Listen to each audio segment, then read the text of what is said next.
저는 이 인공지능 테마는 여전히 상당히 강력할 수 있다. 시간이 오래 지나도 잘 될 수 있다. 야, 스마트폰이 큰 트렌드일까? 인공지능이 큰 트렌드일까라고 하면은 비등비등한 것 같아요. 결과적으로 반도체 가격은 오를 수밖에 없다. 삼성전자, SK하이닉스 지금 거의 역대급 안 좋은 실적 내고 있거든요. 이런 시기가 지나면 또 항상 역대급 좋은 실적을 내게 돼요. 삼성전자랑 SK하이닉스는 앞으로 좋을 것 같습니다.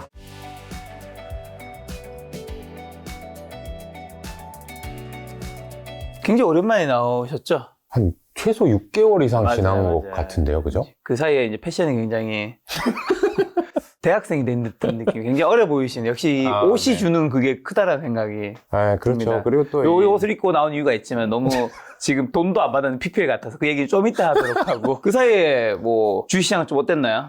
주식시장은 큰 변곡점이 있었죠. 아, 어떤 변곡점이요? 사실 작년 하반기에 주식시장 엄청 떨어졌었거든요. 끔찍하게 떨어졌습니다. 10월, 11월에 많이 떨어졌고요. 그 다음에 12월에 좀 반등을 했고, 그 다음에 1월 조금 쉬는 듯 하다가, 여러분들 아시겠지만 1월 말부터 2월 초까지 또 이 몇 년 만에, 제가 볼 때 한 10년 넘은 것 같아요. 이 저PBR, 가치주 장세라는 게 또 생기면서 주식을 만약에 코로나 때 시작하신 분들은, 와, 이런 또 장세도 있구나? 하는 것까지 보셨어요. 저희 아버지가 갑자기 전화 오시더라고요. 네. 갑자기 기분 좋으셔가지고 KB금융주가 그렇죠. 있으셨더라고요. 그렇죠. 몇 년 동안. 그러니까 아버님 갑자기 이게 무슨... 그런 거 좋아하시잖아요. 약간 우량주, 이 대기업 이런 걸 갖고 계시죠. 저는 옛날에 이제 KB금융 진짜 오래 가지고 계셨거든요. 한 5년, 한 10년 가지고 계셨길래 제가 아버지 언제까지 그 주식 그냥 안고 살 거냐고 성장하는 주식 사야 되는데 최근에 빵 뜨길래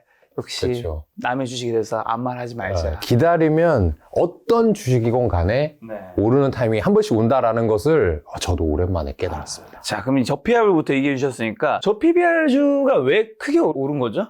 뭐 굳이 하나 얘기를 하자 그러면은 정부에서 좀 정책을 발표해가지고요. 이게 그냥 근데 사실 주식시장은 이 정부 정책에 대해서 중시 봐야 되지만 우리나라는 약간 좀 무시하던 경향이 있었거든요. 그렇죠.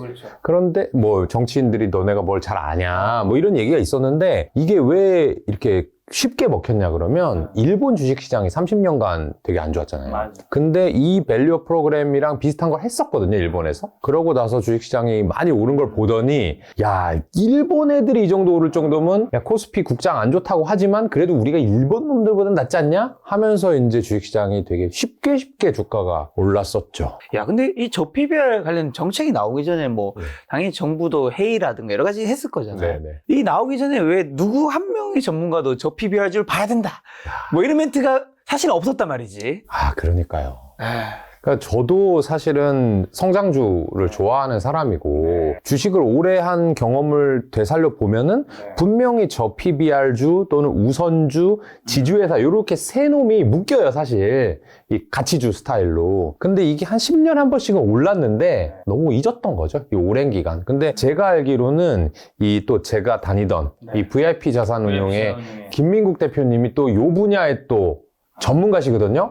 그래가지고 그런 분들은 결국에는 수익을 낸다라고 하는 게 원래 사실은 성장주가 많이 득세하던 시기였기 때문에 그런 거 하면 야, 너 고리타분하다. 그런 주식으로 무슨 돈을 버냐 이렇게 얘기가 했었는데 반성해야 됩니다. 지금 저PBR주 네. 뭐 늦게나마 또 따라 들어가고 싶은 분도 있을 수 있잖아요. 네. 이게 정부 정책 이제 시작이다. 이제 사람들 더 들어온다. 네. 어떻게 보세요? 약간 위험할 수 있다라는 생각이 드는 게 이 저PBR이 개선되는 게 두 가지 방법이 있는데 한 가지는 지금 이 기업 밸류 프로그램 같은 걸 하면서 배당이라든지 자사주 매입을 해가지고 자본 총계를 줄이는 방법이 하나가 있고요. 두 번째는 이 기본적인 수익력 ROE라는 걸 올려가지고 이 회사가 돈을 잘 버는데 이렇게 저평가될 필요가 있어? 해서 이렇게 두 가지 방법론이 있는데 이 회사가 돈 벌고 못 벌고 하는 거는 정부가 어떻게 할 수는 없어요. 없죠. 그렇기 때문에 지금은 자사주 매입해, 뭐 배당 많이 해, 뭐 너네 감시할 거야 이런 정도의 워닝이라서 요거는 아주 장기적이라고 하기엔 좀 그렇고 단기적으로 오른 다음에 그 다음에 좀 횡보할 수 있거든요. 그래서 당장 올랐으니까 요런 놈들 또 한 번 내가 쉽게 살 수 있을까라고 하기에는 조금 그렇고 이제부터는 정말 이런 워닝을 통해서 그 기업의 경영자가 바뀌어가느냐를 지켜봐야 되는 타이밍이 아닌가 싶습니다. 자, 여기서 하두가 어쨌든 PBR이었잖아요. PBR이 가장 중요한 투자 지표인지 여쭤보려고 하는데, 네. 또 얼마 전도 아니죠. 이번에 이제 사요마요. 이제 이 책을 출간하셨는데, 본인이 이제 책을 노출하는 게 이제 어떤 보통 유튜브 채널은 이제 광고인 경우 계속 노출하지만 광고 아닌 경우 그게 안 하니까 이제 본인 스스로 옷을 입고 오셨어. 그래서 제가 옷을 벗으라고 할 수도 없고 그래서 이번에 이렇게 촬영하는데 다음번에 다른 게스트분들 이렇게 입고 오면 어떻게 해야 될까? 살짝 고민도 되기도 하고 뭐 어쨌든 그런데 너무 죄송합니다. 네. 책에도 보면 가장 중요한 투자 지표 딱 하나 고른다면 질문이 있어요. 네네. 가장 중요하게 생각하는 투자 지표는 어떤 건가요? 현재는 네. PER입니다, 저는. 아, PER. PBR은 가지고 있는 장부 가치에 대비해서 저평가냐 고평가를 얘기하는 거고 PER이라고 하는 거는 벌어들이는 이익 대비해서 보는 건데 잠시만요. 근데 이 책에서는 2007년에는 ROE라고 얘기하셨었는데 아, 네, 맞아요. ROE가 뭔지랑 그래 ROE에서 PER로 왜 바뀌셨는지. ROE는 이제 Return on Equity라고 해서 자기 자본 순이익률이거든요. 이 돈을 얼마나 투자를 해가지고 그 장부가로 이익을 얼마나 내냐를 그쵸. 보는 거고요. PER은 내가 지불한 거. 실제로 내가 창업자가 아닌 상태에선 주식시장에서 돈을 주고 사야 되니까 주식을 그 다음에 그거 대비 기대 수익률을 보는 게 PER인데 제가 ROE라고 옛날에 했던 거는 그 이제 VIP 투자자문 입사할 때 면접이었어요. 그때는 제가 학생이었기 때문에 실전을 잘 모르고 좀 이렇게 어줍지 않은 이제 지식을 뽐내고자 워런 버핏 형님이 맨날 ROE 하길래 저도 그렇게 얘기를 했던 건데 그 왜 PER로 바뀌었느냐. 워런 버핏 형님은 주식을 전체를 다 사버리잖아요. 그 기업을. 그렇죠. 그렇죠? 그러니까 그 기업의 장부 대비 돈을 얼마 버는지가 상당히 중요하고 또 아주 장기로 투자를 하시기 때문에 내가 얼마 지불했냐 보다는 수익성이 얼마나 좋아지냐가 더 중요한 거고 근데 저 같은 경우는 워런 버핏처럼 많은 주식을 살 수 있는 것도 아니고 또 이렇게 10년, 20년 장기 투자할 것도 아니기 때문에 저는 보통 한 1, 2년 투자한단 말이에요. 그러니까 싸게 사서 비싸게 팔아야 됩니다. 그 얘기는 사는 가격이 중요하기 때문에 이 프라이스가 중요해요. 그래서 ROE에는 프라이스가 전혀 들어가 있지 않는 지표라서 아 그때는 내가 책으로만 워런 버핏을 공부해서 ROE를 얘기했었구나. 지금은 그래서 PER을 훨씬 더 중요하게 생각합니다. 그런 이제 대표님이 투자 잘했던 사례를 제가 몇 가지 여쭤보려고 하는데 네. 그 중에 하나가 도전 비전이에요. 네. 요거는 왜 사셨고 어떻게 나중에 팔게 됐는지.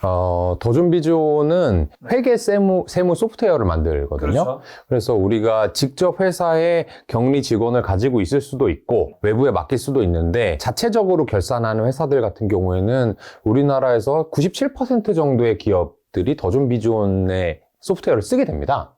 그런데 이 소프트웨어를 한번 쓰다 보면은 손에 익어가지고 다른 프로그램으로 못 바꾼단 말이에요. 그래서 이 회사가 쉽게 얘기하면 제품 가격, 소프트웨어 가격을 계속해서 올려왔고요. 그러다가 최근에는 소프트웨어들이 대부분 이렇게 구독, 클라우드로 되어 있잖아요. 그래서 너네 요거 구독 제품 써야 되는데 안 쓰면 딴 거 써야 되는데 그건 어렵고 쓰게 되면 가격을 많이 올릴 거야 라고 해가지고 일종의 엄포를 놔가지고 이 고객들한테 가격을 많이 받아서 이익이 많이 나게 됐고요. 이익이 많이 나면 주가가 많이 오르게 되거든요. 그래서 주가가 많이 오른 상태에서 저희가 팔게 된 시점은 이 코로나 시국에 너무 소프트웨어 인터넷 기업들이 잘 나가고 평가를 많이 받았단 말이에요. 그래서 지금쯤이면 조금 줄여도 되겠다. 앞으로는 요 이상의 주가가 올 수는 없을 것 같다라고 얘기를 해서 주식을 좀 팔게 됐죠. 지누스는요? 저도 지누스 침대 이제 비치된 거 봤었는데. 쓰시는 건 아니죠. 쓰는 건 아닙니다. 지누스 같은 경우는 작가님 같이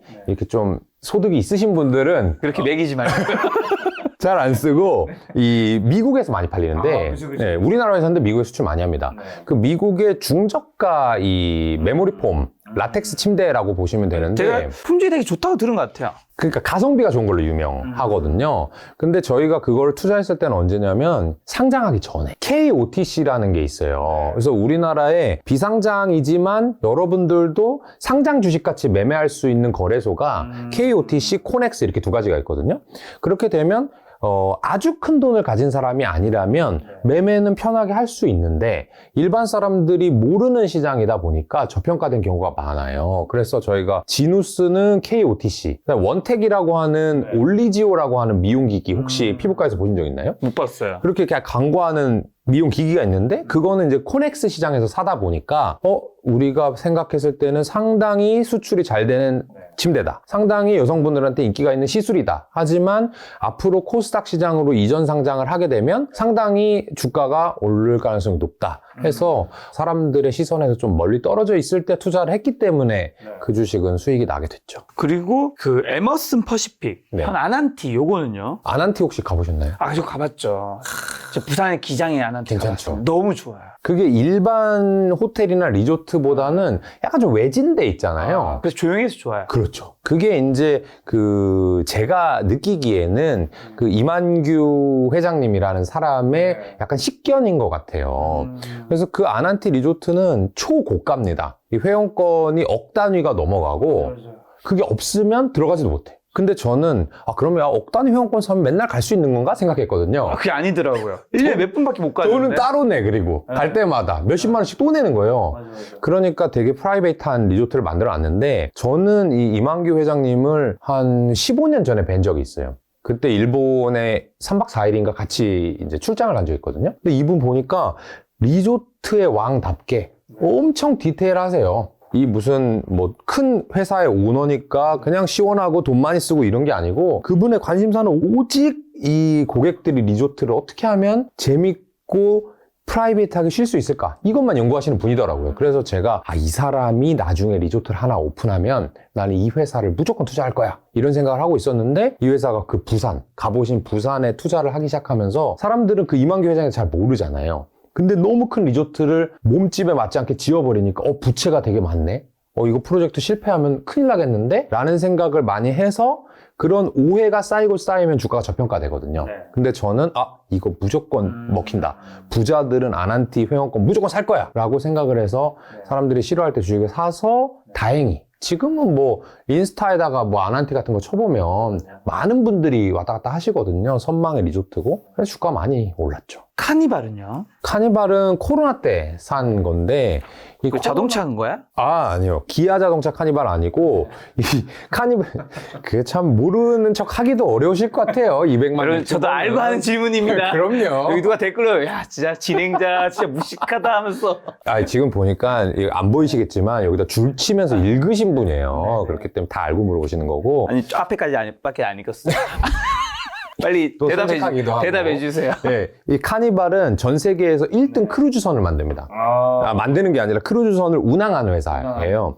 그래서 코로나 때 사람들이 같이 모여 있는 거 싫어할 거야. 그렇죠. 이 걱정을 많이 했어요. 그러면서 주가도 떨어지고 영업도 정말 안 됐단 말이에요. 근데 저는 그렇게 생각했어요. 미국 사람들이, 전 세계 사람들이 코로나가 끝나고 나면 이거 반드시 이거 타고 다닐 텐데. 크루즈선은 비행기, 항공사랑 다르게 전 세계를 몇 개 회사가 과점하고 있거든요. 크루즈 짓는데 돈이 엄청 들어가요. 그러니까 이 어느 정도 과점화가 되어 있어서 그중에 1등 회사가 살아남는다면 코로나가 끝날 때 대박이 나겠다. 라고 해서 투자를 했고 저희가 판 시점은 언제냐면 주가 막 떨어져서 샀다가 코로나 백신 개발됐을 때 기억나세요? 2020년 가을에서 겨울 넘어갈 때쯤이에요. 그때 백신이 됐으니까 이제 사람들 자유로워지겠다. 실제로는 그렇게 안 됐지만 주가가 그날 엄청나게 올랐거든요. 그때 제가 술 먹고 있었는데 그 백신 개발됐다고 해가지고 주가 오르길래 금방 자리 파고 가서 주식을 다 팔아버렸어요. 그 이후로 차트 다시 떨어졌죠. 바로 떨어졌나 아니면 이렇게 하다가 좀 올라가다 떨어진 거야? 아니요. 그날이 일단 고점이었어요. 그날이 고점이었고 그 다음부터는 우리 기억나잖아요. 백신 맞아도 걸리네 이랬잖아요. 그러니까 백신의 기대감이 딱 발표 승인 난 날, 그 FDA 긴급 승인 난 날이 고점이었고 그냥 몇 프로 올랐는데요? 그날 한 30% 이상 올랐을걸요? 상당히 많이 오르고도 있었지만 이렇게 쭉 올랐던 때였고 저는 그걸 팔고 제가 사실 2022년이죠? 2022년에 어딜 갔다 왔냐면 12월에 한 달 동안 미국 마이애미에 있었거든요. 그 마이애미에서 이 크루즈를 탔습니다. 제가 그 돈 팔아서 돈 좀 벌었을 거 아니에요? 근데 그 크루즈가 우리나라 안 와요. 다 이렇게 날씨 좋은 그런 쪽에만 있기 때문에 미국 플로리다주에 간단 말이에요. 그래서 제가 일부러 경유해서 마이애미까지 간 다음에 크루즈를 타고 중남미 바하마라는 데 갑니다. 왜 탄 거예요? 돈 번 거 쓰려고. 쓰려고. 나한테 벌어주는 친구한테. 크루즈 그대로 내가 카니발 걸 꼭 타야겠다, 난. 그래서 카니발에 딱 돈 쓰고 돌아왔죠. 참 좋은 기억이 있습니다. 그래서 바하마로 가서 바하마로 가서 또 맥주 먹었죠. 아, 그렇구나. 그래. 또 뭔가 바하마에서 뭔가 스토리가 또 있는 줄 알았어요. 어딜 가나 그냥 저는 그 지역의 그 맥주집 가는 거예요. 야, 되게 재밌네요. 근데 보통은 예를 들면 내가 카니발 주식 가지고 있을 때 오늘 30% 오르면 네. 이제 내일은 또 몇 프로 야 여기 술 내가 산다면서 같이 하는데 여기는 아니, 딱 자리 털고 가서 매도 처리하는. 근데 저희가 그때 그거를 계획을 세워놨었어요. 이걸 언제 팔 거냐. 목표 주가도 있지만 여러분들 주식 살 때 매도 어렵다고 많이 하시잖아요. 그러니까요. 근데 그게 두 가지가 다 동시에 세워져야 되는 게 매수 시점에 매도할 목표가도 나와야 되지만 어떠한 상황이 생기면 난 매도하겠다. 근데 저희는 그게 애초에 백신이 개발될 거긴 될 건데 된 날 팔아야 된다. 왜냐하면 백신이 개발될 때까지는 기대감이 엄청 되잖아요. 이제 다 나을 거야. 코로나 끝날 거야 하는데 백신이 개발됐을 때 혹시 부작용이 생기면 어떡하지? 그래서 그날 저는 주식을 팔아야겠다라고 애초에 결정을 짓고 있었어요. 아, 현명하십니다. 감사합니다. 자, 덴티움은요? 덴티움 같은 경우는 그 이후에 코로나의 중반기에 산 거고요. 이게 여러분들 다 기억나시겠지만 보복 수요? 이 이연 수요에 대한 얘기인데 예를 들면 코로나 때 헬스장을 잘 못 갔잖아요. 그럼 헬스장을 이제 갈 수 있게 됐어요. 리오프닝이 됐어요. 그러면 헬스장 가서 하루에 1시간 운동할 걸 2-3시간 하나요? 그냥 또 1시간 하는 거예요. 못했지만. 그러니까 헬스장 관장님은 리오프닝이 됐을 때 돈을 버니까 좋긴 좋지만 더 많이 버는 건 아니에요. 근데 반대로 이 이빨이 아프신 분들이 하나 빠졌다가 2개 빠졌다. 코로나 때 만약에 1년에 하나씩 빠졌다 쳐봐요. 그럼 3개가 빠졌잖아요? 그러면 치과를 딱 갔을 때 한 번에 3개를 다 임플란트 시술을 해야 되잖아요. 이렇게 수요가 이연돼 있다가 한꺼번에 폭발할 것이다 라고 생각한 게 저희는 이제 임플란트였고, 임플란트 중에서 오스템 임플란트랑 이제 덴티움 이렇게 두 가지가 있었는데 저희는 덴티움이 조금 더 밸류에이션이 저렴해 보였어요. 오스템이 1등 아닌가요? 1등은 오스템인데 그래서 조금 더 PER이 높았고 덴티움은 이제 2등이지만 PER이 좀 낮았기 때문에 덴티움을 한번 사보자 라고 해서 수익을 내게 됐고 지나고 보면 지금 오스템 임플란트는 이제 PEF에 인수돼 버렸고요. 상장 폐지가 됐고요. 그 직전에 기억나실지 모르겠지만 여러분들 그 큰 규모의 횡령 사건이 있었습니다. 그래서 맞아. 제가 뭐 오스템이 횡령될 직원이. 거야. 그렇죠. 뭐 2천억인가? 엄청 큰 돈이었어요. 말도 안 되는 일이었죠. 그래가지고 그 알고 산 건 전혀 아닌데 다행히 덴티움을 골랐어서 저희는 좀 이제 마음 편하게 기다리고 있었더니 사람들이 이제 야 병원 가기 시작하더라. 이빨 고치기 시작하더라. 특히 또 하나는 이 임플란트 회사들의 큰 비용 중에 하나가 의사분들한테 이렇게 영업하는 비용이 많이 들어요. 근데 여전히 코로나가 완전히 끝난 건 아니었기 때문에 방문해서 영업을 안 하는 거예요. 줌으로 미팅만 하는 거예요. 그러니까 뭐 그래도 만나야 뭐 이렇게 밥이라도 한 끼 그렇죠, 사주고 그렇죠. 비용이 안 술값이라도 나가겠죠. 내는데 줌은 공짜잖아요. 그러니까 덴티움의 판매량은 늘어나는데 비용이 안 늘어나는 거예요. 그래서 그때 수익을 많이 내게 됐죠. 제가 여러분 대표님의 과거 투자 스토리, 성공 스토리 물어본 이유가 있습니다. 이제 뭐 실패 물어보네. 사요 마요 책을 이제 홍보하기 위해서가 아니라 자 그럼 지금은 2024년 주도할 주식 유망업종 딱 3개 고른다면 어떤 주식 사야 됩니까? 큰 돈 벌 수 있는 메가 트렌드. 이제 과거 투자 종목 이제 뭐 확신에 차서 얘기했잖아요.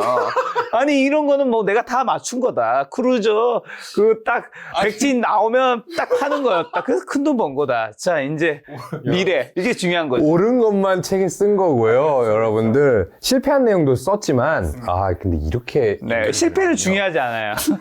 남의 실패에서 우리가 굳이 배워야 되겠습니까? 이게 200만 유튜버와 아닌 사람의 차이구나. 아이, 꼭 그렇진 않고요. 아니, 다른 분들은 이렇게 하고, 그래서 실패한 건 뭐예요 해서 저를 이제 길을 죽이려고 하는데. 많은 분들이 실패 콘텐츠 별로 궁금해하지 않더라고. 바로 그냥 구독자가 원하는 걸로 가버리는군요. 이걸 위한 이제 워밍업이었습니다. 이제 뛰셔야죠. 좋습니다. 제가 좋게 보는 뭐 테마라든지 업종을 조금 말씀드려 보면은 너무 뻔한 얘기를 해서 좀 죄송하긴 한데 저는 이 인공지능 테마는 여전히 상당히 강력할 수 있다. 시간이 오래 지나도 잘 될 수 있다. 이렇게 생각을 하는 하나의 근거는 뭐냐면 스마트폰이 2007년에 나왔단 말이에요. 근데 그러고 나서 애플이 거의 10년 연속 성장합니다. 그리고 한 해도 빠지지 않고 성장한 걸로 연속해서 성장한 걸로 가면 6년 성장을 하거든요. 6년. 근데 우리가 인공지능 하게 된 게 이 챗GPT 나오고잖아요. 그게 2022년 11월인가 그랬을 거예요. 아직 1년 반도 안 됐습니다. 근데 저보고 야 스마트폰이 큰 트렌드일까 인공지능이 큰 트렌드일까라고 하면은 비등비등한 것 같아요. 아 진짜요? 네. 스마트폰보다 보다 클 수도 있고 조금 작을 수는 있지만 옛날 몇 년간 스마트폰 이상의 테마는 없었던 것 같아요. 제 그러니까 기준으로는. 없었죠. 그 이상의 뭔가 우리 생활을 바꾼 건 거의 없었는데 인공지능은 그럴 가능성이 꽤 있다. 진짜요. 그래서 뭐 여러분들 뭐 좀 비싸다 이 주식 많이 올랐다 뭐 이렇게 걱정하시는 분들도 있는데 저는 안 사는 건 상관없는데 공부를 한번 많이 해보고 꼭 한번 검토를 해봤으면 좋겠다 하는 테마가 인공지능이고요. 또 하나의 큰 테마를 말하자면 이제 국가랑 같이 얘기해야 되는데 일본의 디지털 전환 이것도 상당히 오래 갈 것이다. 일본이 이렇게 디지털 전환에 실패했잖아요. 지금 되게 늦었죠. 느리죠. 네. 여전히 느려요. 일본 여행 가보시면은 현금 쓰죠. 그다음에 제가 정말 쇼킹했던 게 뭐냐면은 일본은 이제 투표 선거하러 갈 때 그 기표소에 들어가잖아요, 우리가. 그럼 우리는 이렇게 도장 같은 걸로 이렇게 찍고 나오는 거 아닙니까? 근데 걔네는 이렇게 붓펜으로 이름을 쓴대요. 김현준 이런 식으로. 그래서 그 철자가 근데 걔네 한자로 돼 있잖아요. 그러니까 틀린 사람 되게 많대요. 그래서 무효표가 많이 나온대요. 왜 그런 무의미한 짓을 해? 그냥 도전 찍으면 될 텐데. 그게 안 바뀌는 거예요. 걔네들이 우린 이렇게 살아왔으니까 굳이 뭐하러 바꿔? 이런 게 많은 거예요. 그리고 제가 최근에 일본 여행 갔을 때 더 쇼킹했던 게 뭐냐면 슈퍼마켓에 가서 뭐 물건을 샀거든요. 이렇게 맥주랑 그 과자랑 좀 샀는데 거기는 현금이 여전히 결제를 많이 하니까 현금을 좀 가져갔어요. 그래서 이렇게 계산하고 띡띡 찍으시더니 뭐 3,000엔입니다 이렇게 하는 거예요. 3,000엔을 냈어요. 그랬더니 저 옆으로 가라는 거예요. 뭔 소리지? 옆에 가니까 기계가 있는 거예요. 그래서 와, 얘네들이 이게 키오스크를 하나 만들었나. 드디어 얘네도 전환이 되는구나 했는데 그 기계가 뭐냐면 돈 넣는 기계, 현금. 우리 오락실 같은 거 넣으면 1,000원 넣으면 500원 나오는 기계 있죠. 쭉 빨아들이는 거. 그걸 해놓는 거예요. 걔네는 그 정도가 디지털 전환인 거예요. 현재 상황이. 근데 여러분들은 이걸 보면 걔네 안 될걸? 걔네 지금 느리잖아 이렇게 생각하시는데 주식이라고 하는 거는 제가 김작가TV에서도 여러 차례 말씀드렸겠지만 지금 잘 되는 거를 사는 게 아니고 앞으로 잘 될 거. 그거는 지금 안 되는 거랑 같은 얘기거든요. 그래서 일본도 언제까지 그렇게 하겠습니까? 걔네들도 이제 팩스 그만 쓸 거고 우편 그만 보내고 인수해 그만 할 거예요 아마. 근데 그런 트렌드에 부합되는 주식이 되게 많고요. 제가 찾아보니까. 특히나 일본 주식시장이 작년에 전 세계 주식시장에서 거의 1등 했거든요. 상승률로 40%가 올랐어요. 그건 다 대형주예요. 그 밑에 중소형주, 워런 버핏이 산 그 대형주 말고 중소형주로는 그런 소프트웨어 회사가 많이 상장돼 있거든요. 거기에 기회가 아주 오랫동안 있을 것이다 라는 생각이 들고 마지막으로 업종 관련돼서 한번 말씀을 드려보면 우리나라 같은 경우는 저는 경기가 지금 너무너무 안 좋은데 경기가 좋아질 거다. 중국도 경기가 너무너무 안 좋은데 좋아질 거다. 그걸 이제 약간 결합을 해보는 거예요. 근데 중국 주식을 직접 사기에는 약간 좀 미심쩍은 부분, 부담스럽잖아요. 그 시진핑 정부가 무슨 짓을 할지 모르잖아요. 내 거 다 뺏어갈 것 같잖아요. 그렇죠. 그래서 저는 이런 생각을 해봐요. 우리나라에서 뭔가 만들어서 중국 인민들한테 팔 수 있는 회사들. 그런 회사들은 우리나라 회사를 건드리지는 않을 거니까, 중국 정부가. 그러면 중국 인민들이 앞으로 경기가 좋아질 거니까 우리나라에서 뭔가 파는, 예를 들면 FNF 같은 주식. 그 여러분들 되게 유명한 주식이잖아요. 이 MLB. 네, 의류회사죠. 디스커버리, 이런 의류회사. 그런데 중국 사람들한테 인기가 대단히 많단 말이에요. 그래도 주가가 죽을 쓰고 있어요, 지금. 그러니까요. 경기가 안 좋으니까. 경기 안 좋은 거 플러스 근데 이거는 미중 갈등에 한국이 끼어 있어서 그런 것도 좀 있죠. 그런 것도 있을 수 있죠. 근데 어쨌든 중국 사람들한테 직접 파는 거니까 예를 들어서 이 작가님이 말씀하신 거에 차용을 해서 조금 주의해야 될 건 뭐냐면 트럼프랑 바이든이랑 거의 확정적으로 올 11월에 이제 대선을 다시 경쟁한단 말이에요. 그렇죠. 근데 트럼프가 되면 중국을 더 압박한다고 맨날 얘기를 하고 있어요. 그렇죠. 뭐 관세 60%대는 네, 말도 안 되는 거거든요. 근데 생각해보면 바이든도 처음에 트럼프에서 바이든으로 바뀌었을 때 얘는 좀 풀어주겠는데? 웬걸 전혀 안 풀어줬어요. 땡큐인 거야. 트럼프가 해놨으니까 나는 그냥 꽁을 먹어야지. 그렇기 때문에 우리나라에서 뭔가 만들어가지고 중국을 거쳐서 미국을 가야 되는 제품 있죠. 중간재 같은 제품. 저는 그런 제품들은 혹여 중국의 경기가 이제 바닥이니까 좋아지겠지라는 아이디어가 있다고 하더라도 좀 주의해야 된다. 그리고 결과적으로 최종 소비지가 미국이잖아요. 저는 미국의 경기는 이제 정점을 찍었다라고 생각을 한단 말이죠. 그러니까 직접적으로 우리나라 사람들이나 중국 사람들이 바로 소비할 수 있는 그런 제품들을 생각해 본다면 그런 것들은 저는 한 1, 2년간 상당히 괜찮은 되는 퍼포먼스, 그리고 혹시 안 된다 하더라도 지금 기대감이 전혀 없어요. 예를 들면 패션 주식 같은 경우는 옛날에 중국에 수출한다 그러면 PER 20배씩 받았거든요. 근데 지금은 패션 주식도 PER 10배 넘는 놈들이 거의 없습니다. 아주 헐값에 거래되고 있어요. 아까 말씀하신 FNF도 VIP 자산운용에서 많이 들고 있지 않나요? 그렇죠. 좋은 기업입니다. 저도 좋은 기업이라고 생각을 하고. 자, 그럼 지금 말씀하신 게 인공지능, 일본 디지털 전환, 한국에서 중국에 수출하는, 네. 미국까지 가는 거는 아닌 거고, 네. 얘기해 주셨는데 좀 더 구체적으로, 한국에서 중국에 그러면 말씀하신 게 의류가 해당되는 건가요? 아니면 또 다른 쪽들이 있는 건가요? 의류도 해당되고요. 뭐 예를 들면 자동차 같은 거 바로 갈 수 있는 거죠. 중국 사람들한테 판매를 할 수 있다면. 근데 반대로 스마트폰 부품이라든지 반도체 같은 경우는 중국을 거쳐서 가는 부분이 많단 말이에요. 그런 것들은 그냥 무조건 우리나라가 경쟁력이 있다고 해서 덮어놓고 좋다라고 얘기하기에는 미국과 중국이 크게 싸웠을 때 좀 조심해야 될 수도 있다. 그리고 일본 디지털 전환은 네. 지금 말씀하신 게 그러면 일본에 관련된 소프트웨어 회사를 사라는 거예요? 아니면 한국에서 이런 디지털 전환을 도와줄 수 있는 한국의 기업들을 사라는 의미로 봐야 돼요? 한국에서 일본의 디지털 전환을 도와주는 회사는 현재까지는 잘 없는 것 같고요. 제가 말씀드린 건 일본 현지에 있는 회사, 시가총액이 한 1조보다 조금 낮은 중소형 주지만 그 분야에서 상당히 잘하고 있는 회사. 이거를 여러분들 하나만 팁을 드리면 어떻게 찾아요? 그럼 일본의 소프트웨어 회사를 이렇게 말씀하시잖아요. 근데 우리나라나 일본이나 사람 사는 데는 비슷합니다. 그래서 이렇게 찾으시면 편해요. 우리나라에서 여러분들이 스마트폰이나 이 노트북으로 이 소프트웨어 좋은데? 이 앱 괜찮은데? 하는 거 있잖아요. 그런 비슷한 걸 그냥 일본에서 찾으면 우리나라는 안타깝게도 비상장인 경우가 많고요. 일본에는 비슷한 경우인데 상장된 게 많아요. 예를 들어서 여의도 사람들은 명함 교환할 일이 되게 많거든요. 리멤버야? 그쵸.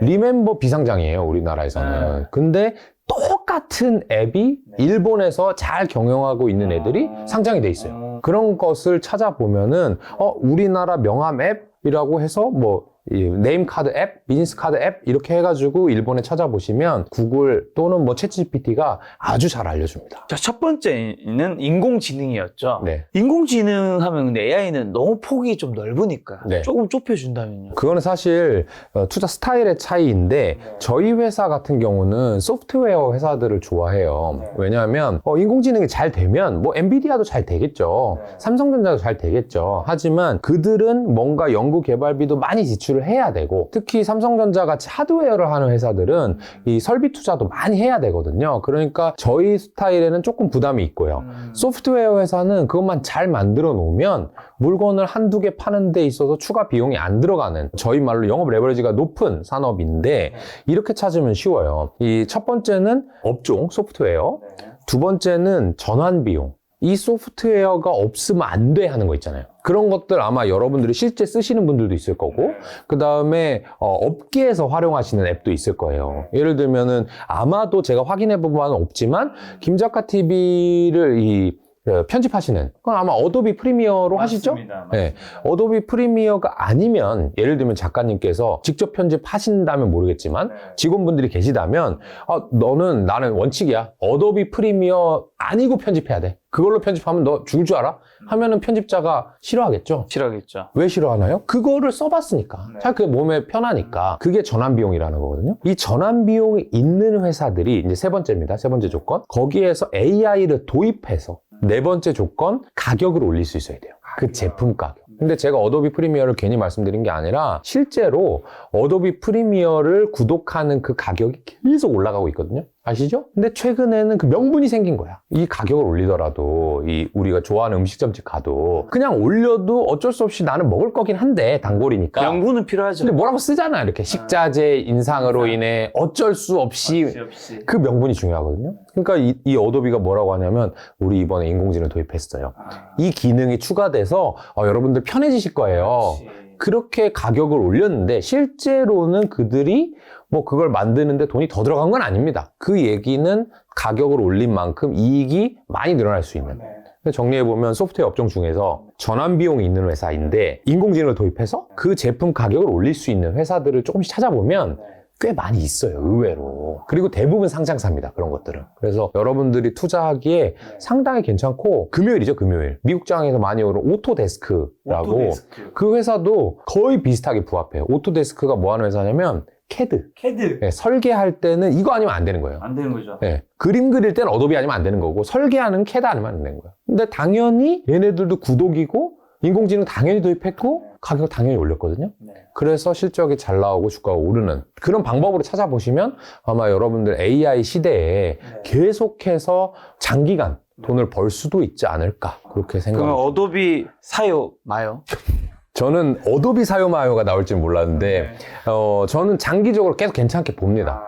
근데 제가 어떤 어도비든 오토데스크건 엔비디아건 마이크로소프트건 이런 조언을 드리고 싶어요. 그거를 사요 마요 뭐 하나로 제가 말씀드리는 건 없죠. 제가 그 분야의 전문가는 아니니까. 책점은 그렇게 해놓고서 그리고 그 분야의 전문가가 아니라고 하다니. 그런데 넘어가려고 하는 거죠. 이제 면피를 하려고 하는 것인데 근데 저는 스스로 이제 반성하거나 이렇게 하는 부분이 뭐냐면 그거를 여러분들이 우리 김작가 TV 공부 많이 하시는 분들이 이 네이버라든지 뭐 야후 파이낸스에 들어가가지고 PER을 보시는 거예요. 그럼 비싸다. 이거 왜 이렇게 비싸? 이렇게 비싸게 사면은 좀 위험할 거야. 이렇게 생각하시는 분들이 있거든요. 근데 사실은 이 회사가 아까 제가 영업 레버리지가 높은 회사들이라고 얘기했잖아요. 매출액이 조금만 올라가도 이익이 확확 증가할 수 있기 때문에 예를 들어서 엔비디아나 마이크로소프트 같은 경우를 보면 저는 지금 PER이 되게 높아 보이지만 의외로 1, 2년 이내에 이익이 되게 많이 증가하면서 싸질 수도 있겠다. 그러니까 이런 주식들을 투자할 때는 장기 트렌드고 그리고 상당히 강력한 전환 비용을 갖고 있는 회사들을 볼 때는 그냥 올해 PER, 내년 PER이 어떻다라는 것만으로 치부화했다가는 우리 생각해보세요. 스마트폰을 예를 들면 2007년에 애플이 아이폰 냈단 말이에요. 그러고 나서 주가 많이 올랐단 말이에요. 그래서 야 이거 너무 비싸다. 2009년에 이렇게 생각했다면 아마 몇 년간 다른 사람들이 하드웨어로 돈 벌어, 앱으로 돈 벌어, 뭐 구독으로 돈 벌어 할 때 손 빨고 있었을 거잖아요. 그러니까 절대 그냥 무시해서는 안 된다. 비싸다는 이유만으로 그런 생각을 하고 있어요. 어쨌든 이번 AI 혁명이 스마트폰 혁명에 비견할 정도다. 그럴 수 있을 것 같습니다.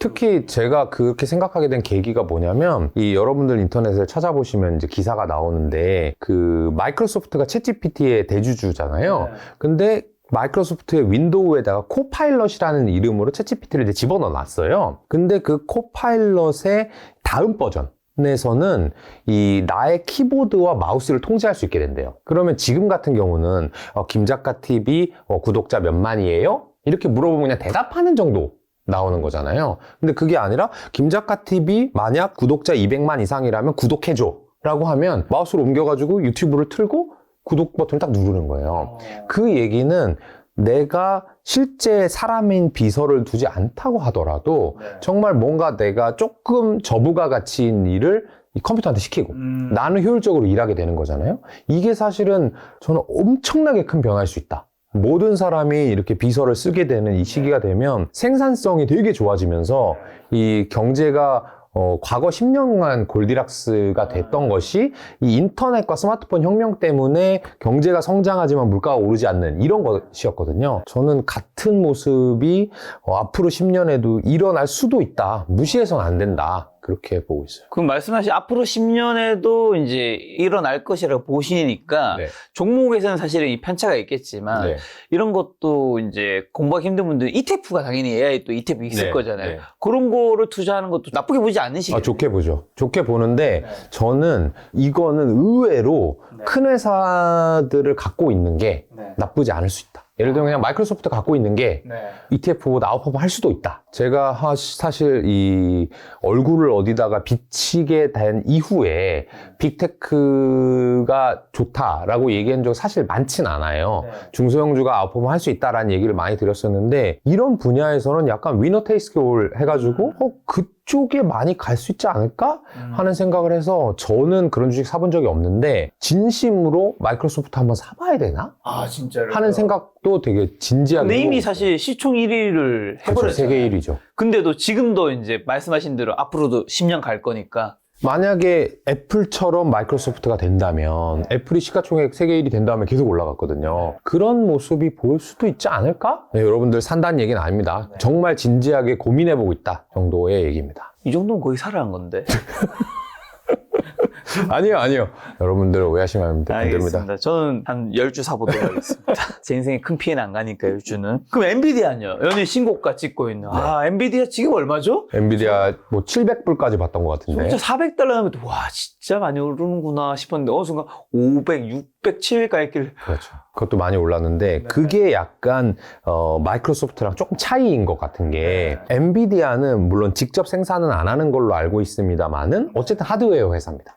마이크로소프트는 소프트웨어 회사죠. 그렇죠. 그러니까 누가 더 힘이 있겠냐? 누가 더 힘이 있겠냐? 이 소프트웨어 회사는 결과적으로 소비자를 꽉 쥐고 있는 거예요. 어도비 프리미어 쓰지 마! 라고 하면 편집자가 바로 이제 뭐라고요? 이렇게 되는 거죠.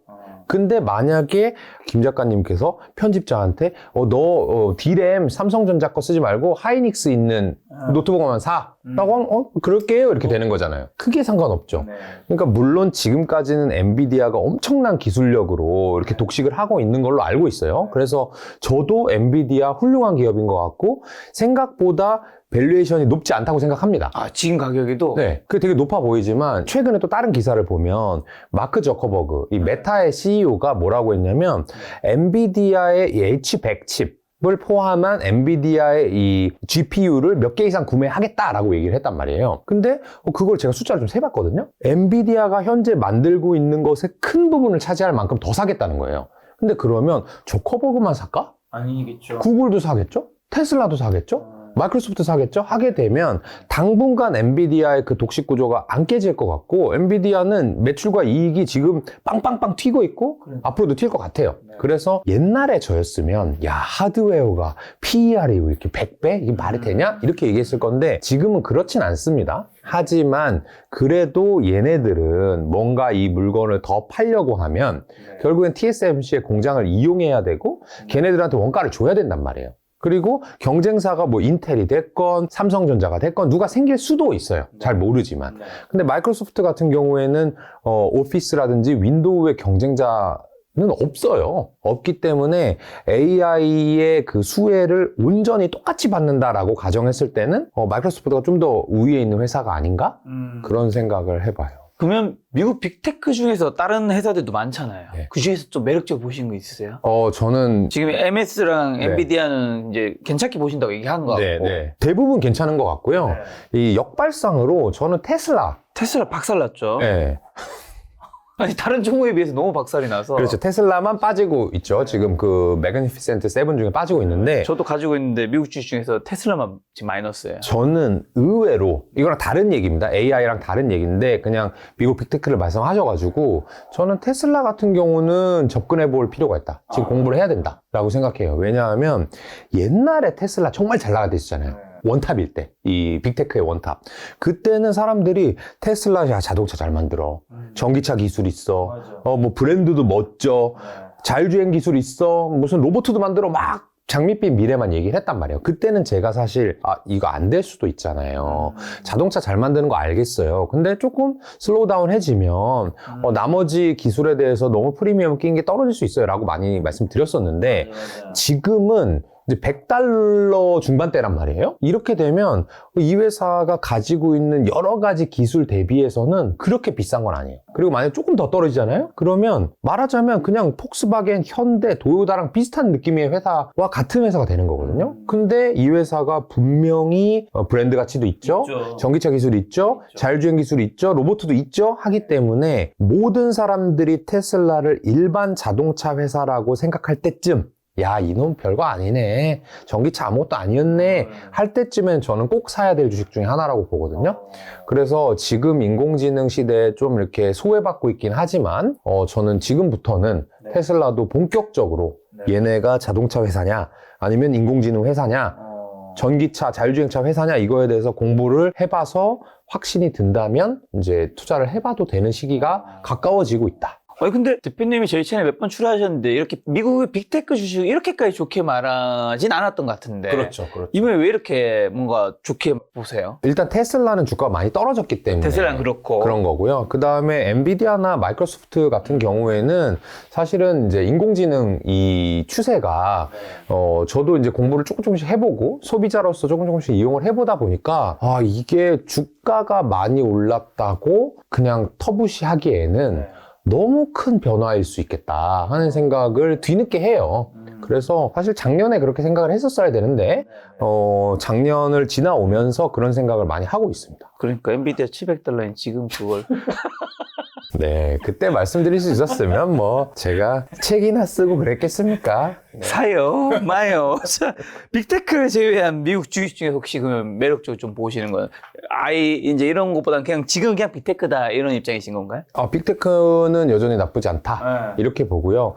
미국 주식 중에는 사실 나머지는 저는 안 좋을 수 있다라고 봐요. 오히려. 진짜요? 네. 왜냐하면 많이 말씀드렸지만 경기가 너무 뜨겁고요. 경기가 뜨겁다는 얘기는 이제 식을 수 있다라고 하는 거고, 과거의 경험상 통계상으로 봤을 때 금리를 인하하기 시작했다? 라고 하는 거는 정점을 이미 찍었다라는 거거든요. 떨어지기 시작했다, 경기가. 그랬을 때는 나머지 주식들이 사실 잘 오르기가 좀 어렵습니다. 그리고 저 같은 경우에는 꼭 미국 주식만 하는 건 아니고 미국, 일본, 한국, 뭐 유럽 이렇게 다 하기 때문에 상대적으로 미국 주식의 매력도가 조금씩 떨어지고 있는 중이다. 그렇게 평가를 하고 있습니다. 그러면 올해 이제 벌써 이제 2월 벌써 지금 말이죠. 이제 그렇죠. 이제 하순이죠. 시간이 진짜 너무 빠른 것 같은데 이제 올해 남은 이제 2월, 3월부터 12월 한국의 미국 주식시장 어떻게 보세요? 저는 한국 주식시장이 아웃퍼폼 할 수 있다. 강력히 그렇게 생각하고요. 한국 주식시장, 미국 주식시장 비교해 봤을 때 쉽게 말해서 디커플링 될 수 있다. 디커플링. 네. 한국은 좋아지는 모습, 미국은 좀 식어가는 모습. 그래서 저는 한국 펀드와 글로벌 펀드 이렇게 두 개를 다 하지만 한국 펀드가 올해는 조금 더 잘 될 가능성이 높다라고 보고요. 그런데 요걸 조심해야 돼요. 아까도 언뜻 말씀을 드렸는데 우리나라 경제가 미국 경제랑 엄청나게 연결이 많이 돼 있단 말이에요. 그렇죠. 디커플링이라고 하는 게 아무리 그렇다 하더라도 만약에 미국에 수출을 많이 하고 있다, 어떤 회사가? 그러면 우리나라 주식이라고 볼 수 없는 거예요. 전체 경기는 미국이랑 같이 가는 거죠. 그래서 우리나라 주식 중에서 상대적으로 내수의 비중이 큰 거, 또는 중국의 영향이 좀 큰 거, 또는 아까 얘기했던 AI랑 관련 있는 거, 이런 것들에 집중해서 투자를 해본다면 괜찮을 수 있고, 좀 다른 말로 언더독의 반란? 그래서 여러분들 생각해보면은 지금 이 주식 되겠어? 막 이런 거 있잖아요. 근데 우리 1, 2월에 전 이미 보여줬다고 생각하는 게 앞서 최초에 질문 주셨던 PBR로 생각을 해보면, 야, PBR 낮은 거 누가 사냐? 은행 누가 사냐? 뭐 이런 전통주, 굴뚝주 누가 사냐? 뭐 이렇게 했었잖아요. 근데 오르는 거 보셨잖아요. 그러면 우리가 오르는 거 보고 또 따라갈 게 아니라 지금 되게 소외돼 있는데? 라고 하는 회사들이 의외로 야, 경기가 좋아지네? 근데 주식시장에서 아무도 관심 안 가졌어? 그럼 경기도 좋아지는데 관심까지 생기니까 여러모로 좋아질 수 있는 그런 업종들이 저는 좀 있는 것 같고요. 예를 들면 뭐 의류도 마찬가지고요. 그다음 건설도 마찬가지고요. 뭐 자동차도 마찬가지고요. 이런 식으로 여러분들의 주머니가 조금 차기 시작하면 내가 구매해야 될 것들, 그런 걸 리스트를 세워봤을 때 그런 주식들이 좀 잘 될 가능성이 있다, 이런 생각을 하고 있고요. 저희는 실제로 그런 주식들을 좀 이제 솎아내기 하면서 포트폴리오의 비중을 좀 채워나가고 있고, 이런 주식들을 갖고 있다 보면 어떤 느낌을 받냐면 올해 분명히 실적이 안 좋을 거거든요. 올해 경기가 안 좋으니까 안 좋을 건데 실적 발표를 해서 안 좋은 실적을 발표해도 주가가 오히려 올라요. 이거는 불확실성 해소라고 표현할 수 있는 거잖아요. 이렇게 안 좋았어?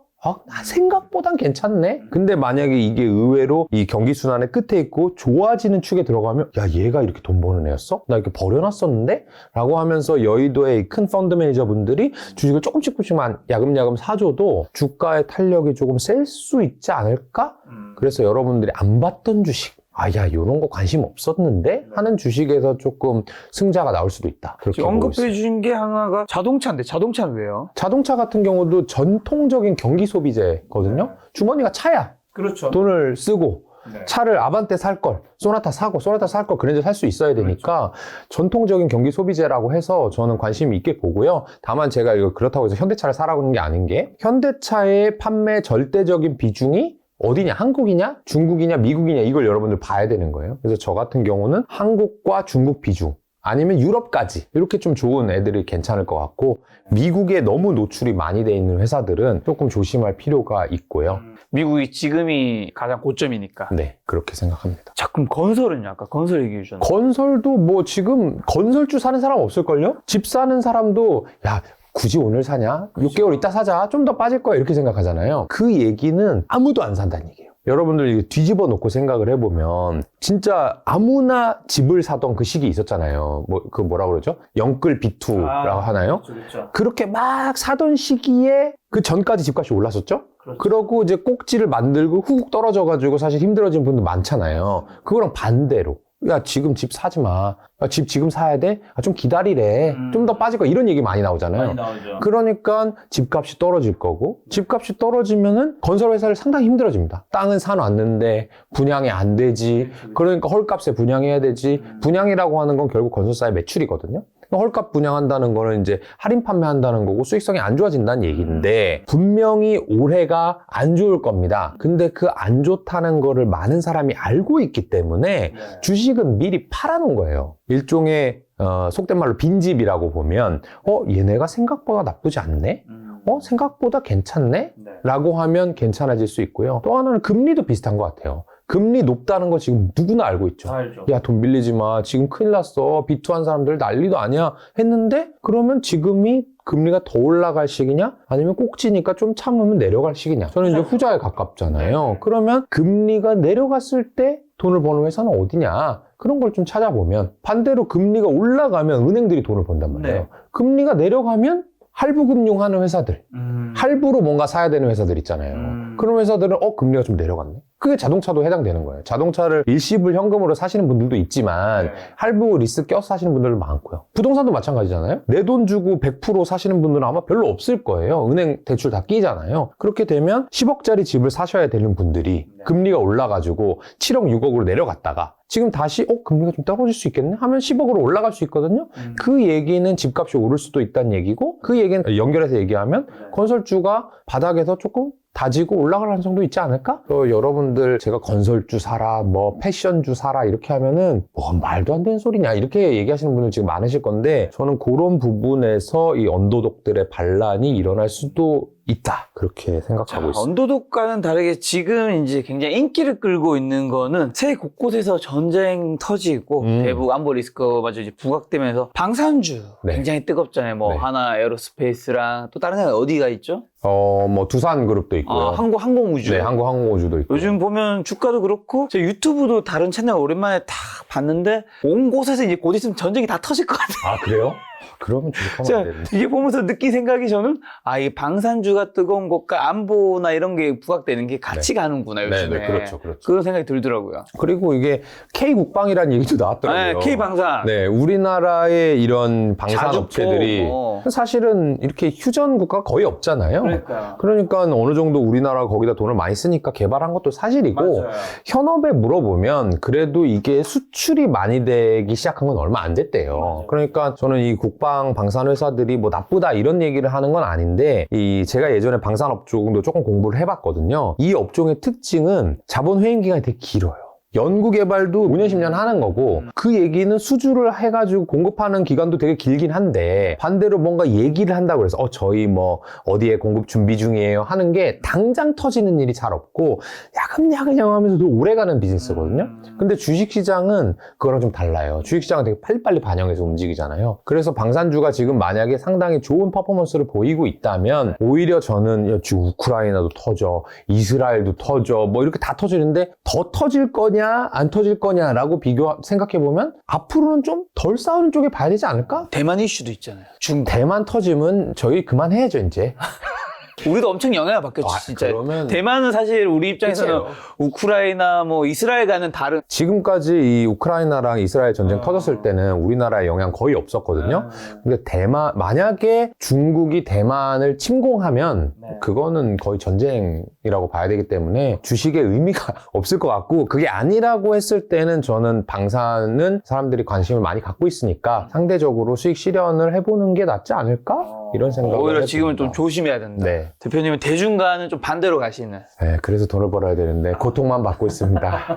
자, 근데 또 대중들, 특히 또 많은 전문가분들이 있는 증권사가 올해 유망업적으로 반도체 엄청 다들 꼽았잖아요. 네네. 잘 됐죠. 네, 잘 됐죠. 네. 실제로 그리고 사회오마이어 책에서 초반에 보면 삼성전자, 많은 분들이 안 여쭤볼 수 없죠, 사실은. 1번 질문입니다. 네, 그렇죠. 왜냐하면 2022년 말 기준 삼성전자가 주주수가 634만 명. 그러니까 우리나라에서 투자한 사람 중 44%는 삼성전자를 한 주 정도는 최소한 가지고 있다라는 거죠. 김작가 TV 구독자보다 3배 많은 사람이 주주인 거죠. 그러니까 엄청난 거죠. 자, 반도체 좀 어떻게 보시면서 삼성전자는 좀 어떻게 보시는지 뭐 국민주니까 이건 네. 저는 제가 두 가지로 나눠서 말씀드릴게요.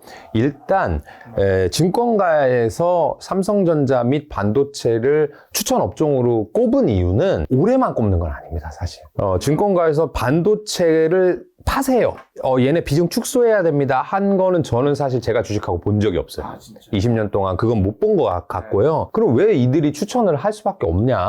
아까 말씀하셨잖아요. 600만 명이 주주고 시가총액의 20% 가까이를 차지하기 때문에 이 주식이 떨어질 거야 라고 얘기한다는 거 이꼴 바로 한국 증시가 떨어진다. 그렇게 얘기할 필요가 굳이 뭐가 있습니까? 증권사 분들이. 그래서 항상 반도체는 추천 업종이다라는 걸 한마디 드리고, 그러면 반도체 안 좋다는 얘기야? 아니요, 저는 좋을 것 같아요. 좋을 것 같다. 심지어 삼성전자랑 SK하이닉스가 작은 회사들보다 더 잘할 것 같아요. 제가 원래 좀 중소형주 매니아잖아요. 그러니까 반도체 주식들도 중소형주가 좋겠다 이렇게 얘기해야 어떻게 보면은 일맥상통하는 얘기일 수 있는데, 중소형주는 제가 잘은 모르지만 최근에 그 온디바이스, 뭐 HMD, 뭐 가지가지로 많이 올랐어요, 주가가. 근데 걔네만 오른다는 건 말이 안 되거든요. 걔네가 잘 되면 삼성전자, SK하이닉스도 잘 되겠지. 이게 이제 연결이 돼야 되는데, 상대적으로 삼성전자랑 SK하이닉스가 훨씬 언더퍼폼 하고 있어요. 반도체 주식들 중에서는. 그러니까 저는 더 올라가야 된다라고 생각을 하고요. 또 하나는 이 삼성전자랑 SK하이닉스는 결과적으로 이 전 세계의 디램과 낸드 반도체를 과점하고 있어요. 그건 앞으로 많이 쓸 겁니다. AI가 잘 되든 안 되든. 그렇죠. 그러면 이 회사가 약간 교섭력이 높은 기업이라고 보면 시간의 문제지,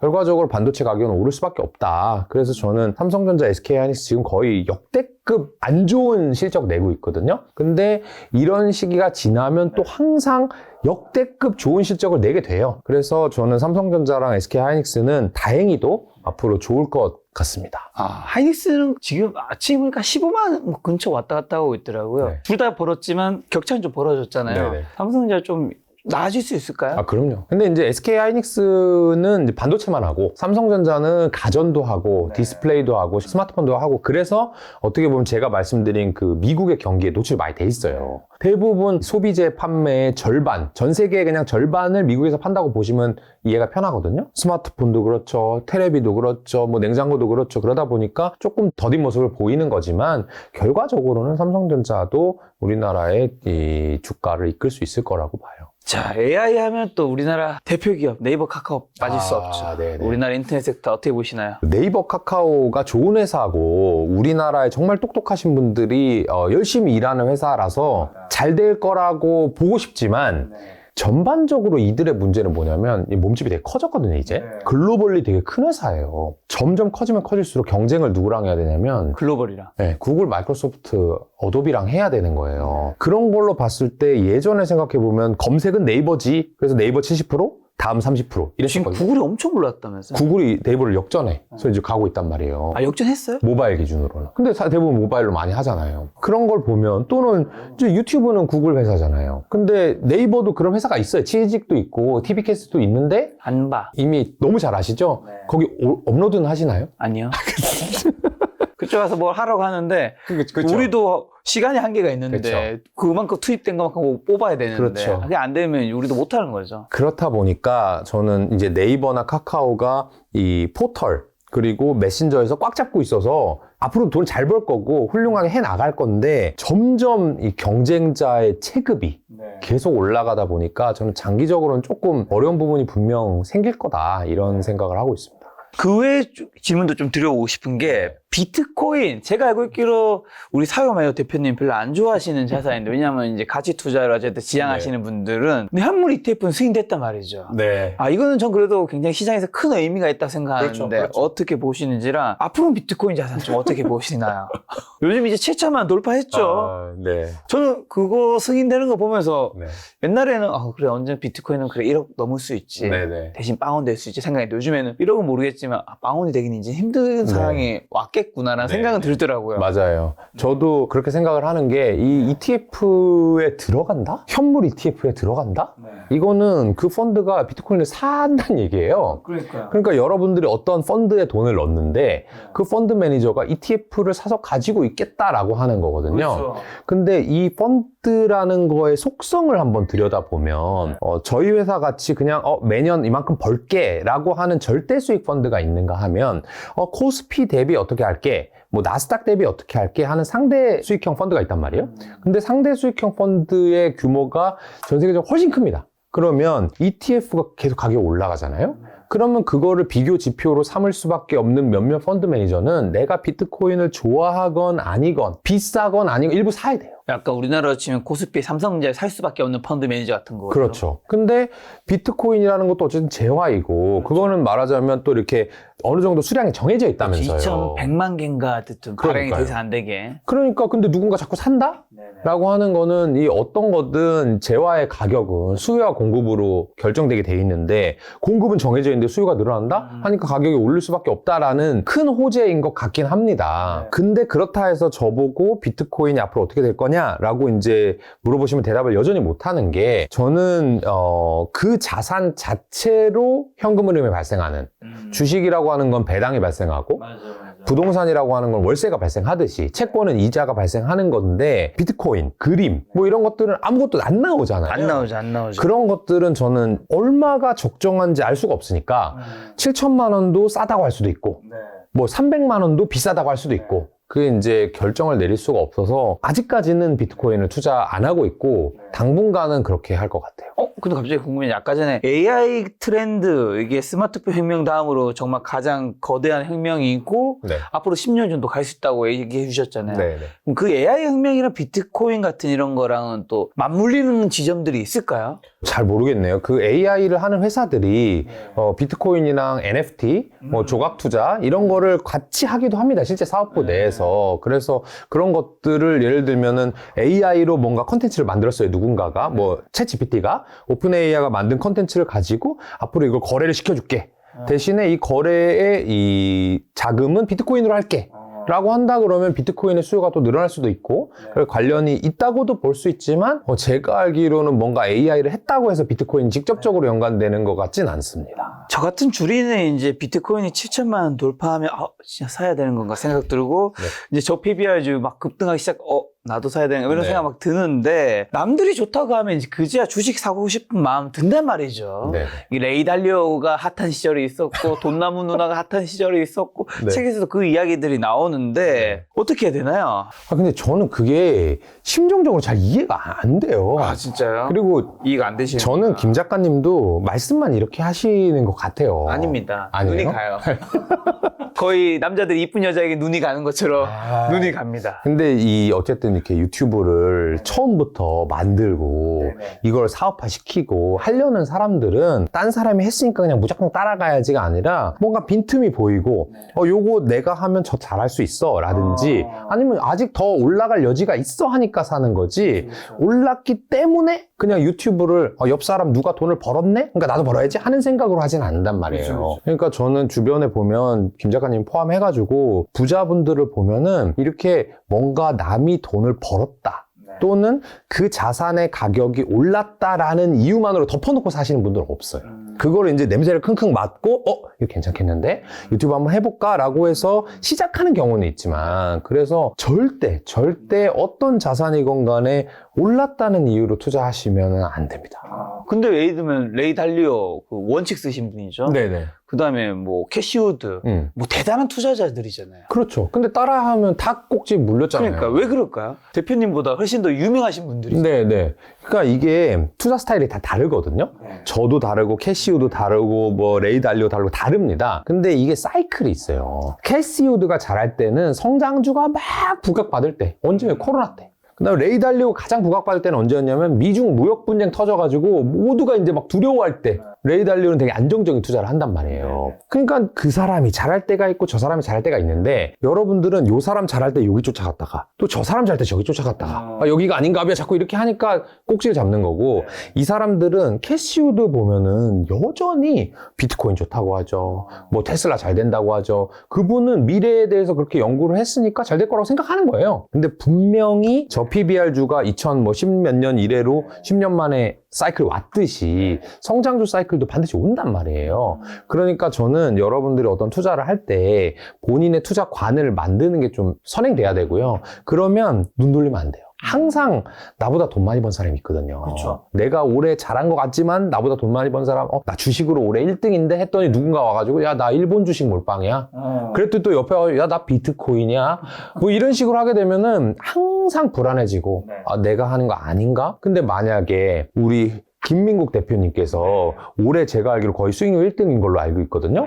근데 만약 저 PBR 오르기 직전에 야 역시 PBR은 아닌가 보다. 딴 사람들 돈 버는 거 보니까 나도 비트코인 해야 되겠네. 이렇게 했다면 그러면 그 성과를 못 얻었을 거 아니에요. 그러니까 그 투자관을 정하고 그 사이클이 올 때까지 우직하게 기다려야 되고 기다리는데 제일 마음 편한 방법은 비교 안 하는 거. 그게 저는 여러분들한테 필요한 거 같아요. 말씀을 들어보면 예를 들면 뭐 20년이 있다고 친다. 2000년부터 2023년까지 늘 계속 돈을 많이 버는 투자자는 있기가 힘들고 사업가는 있죠. 사업가는 있는데 어떤 가치 투자든 뭐 성장주 투자든 뭐 저 PBR이든 이런 식으로 한쪽을 선택해서 가는 사람들이 그 시기에 좀 돋보이는 부분이 있을 수 있다. 그렇죠. 그 사람들이 안 좋을 땐 또 절치부심해요.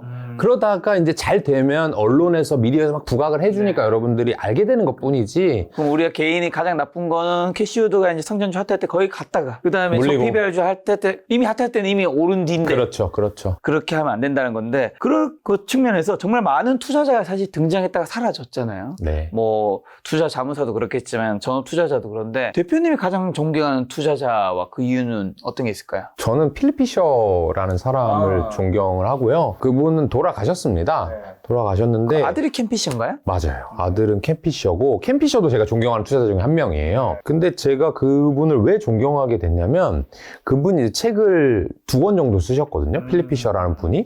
근데 저는 그 책을 아이패드에 항상 넣어 갖고 다녀요. 그래서 휴가 갔을 때 또는 너무 이제 투자 손실이 나고 실적이 안 나와서 힘들 때 또는 와이파이가 안 돼가지고 다른 책이 다운로드 안 될 때 이렇게 항상 읽어요. 근데 그러면 제가 궁금한 게 항상 다르거든요. 예를 들면 지금 같은 경우는 나 저 PBR 왜 안 했을까? 뭐 이런 고민이 들 때잖아요.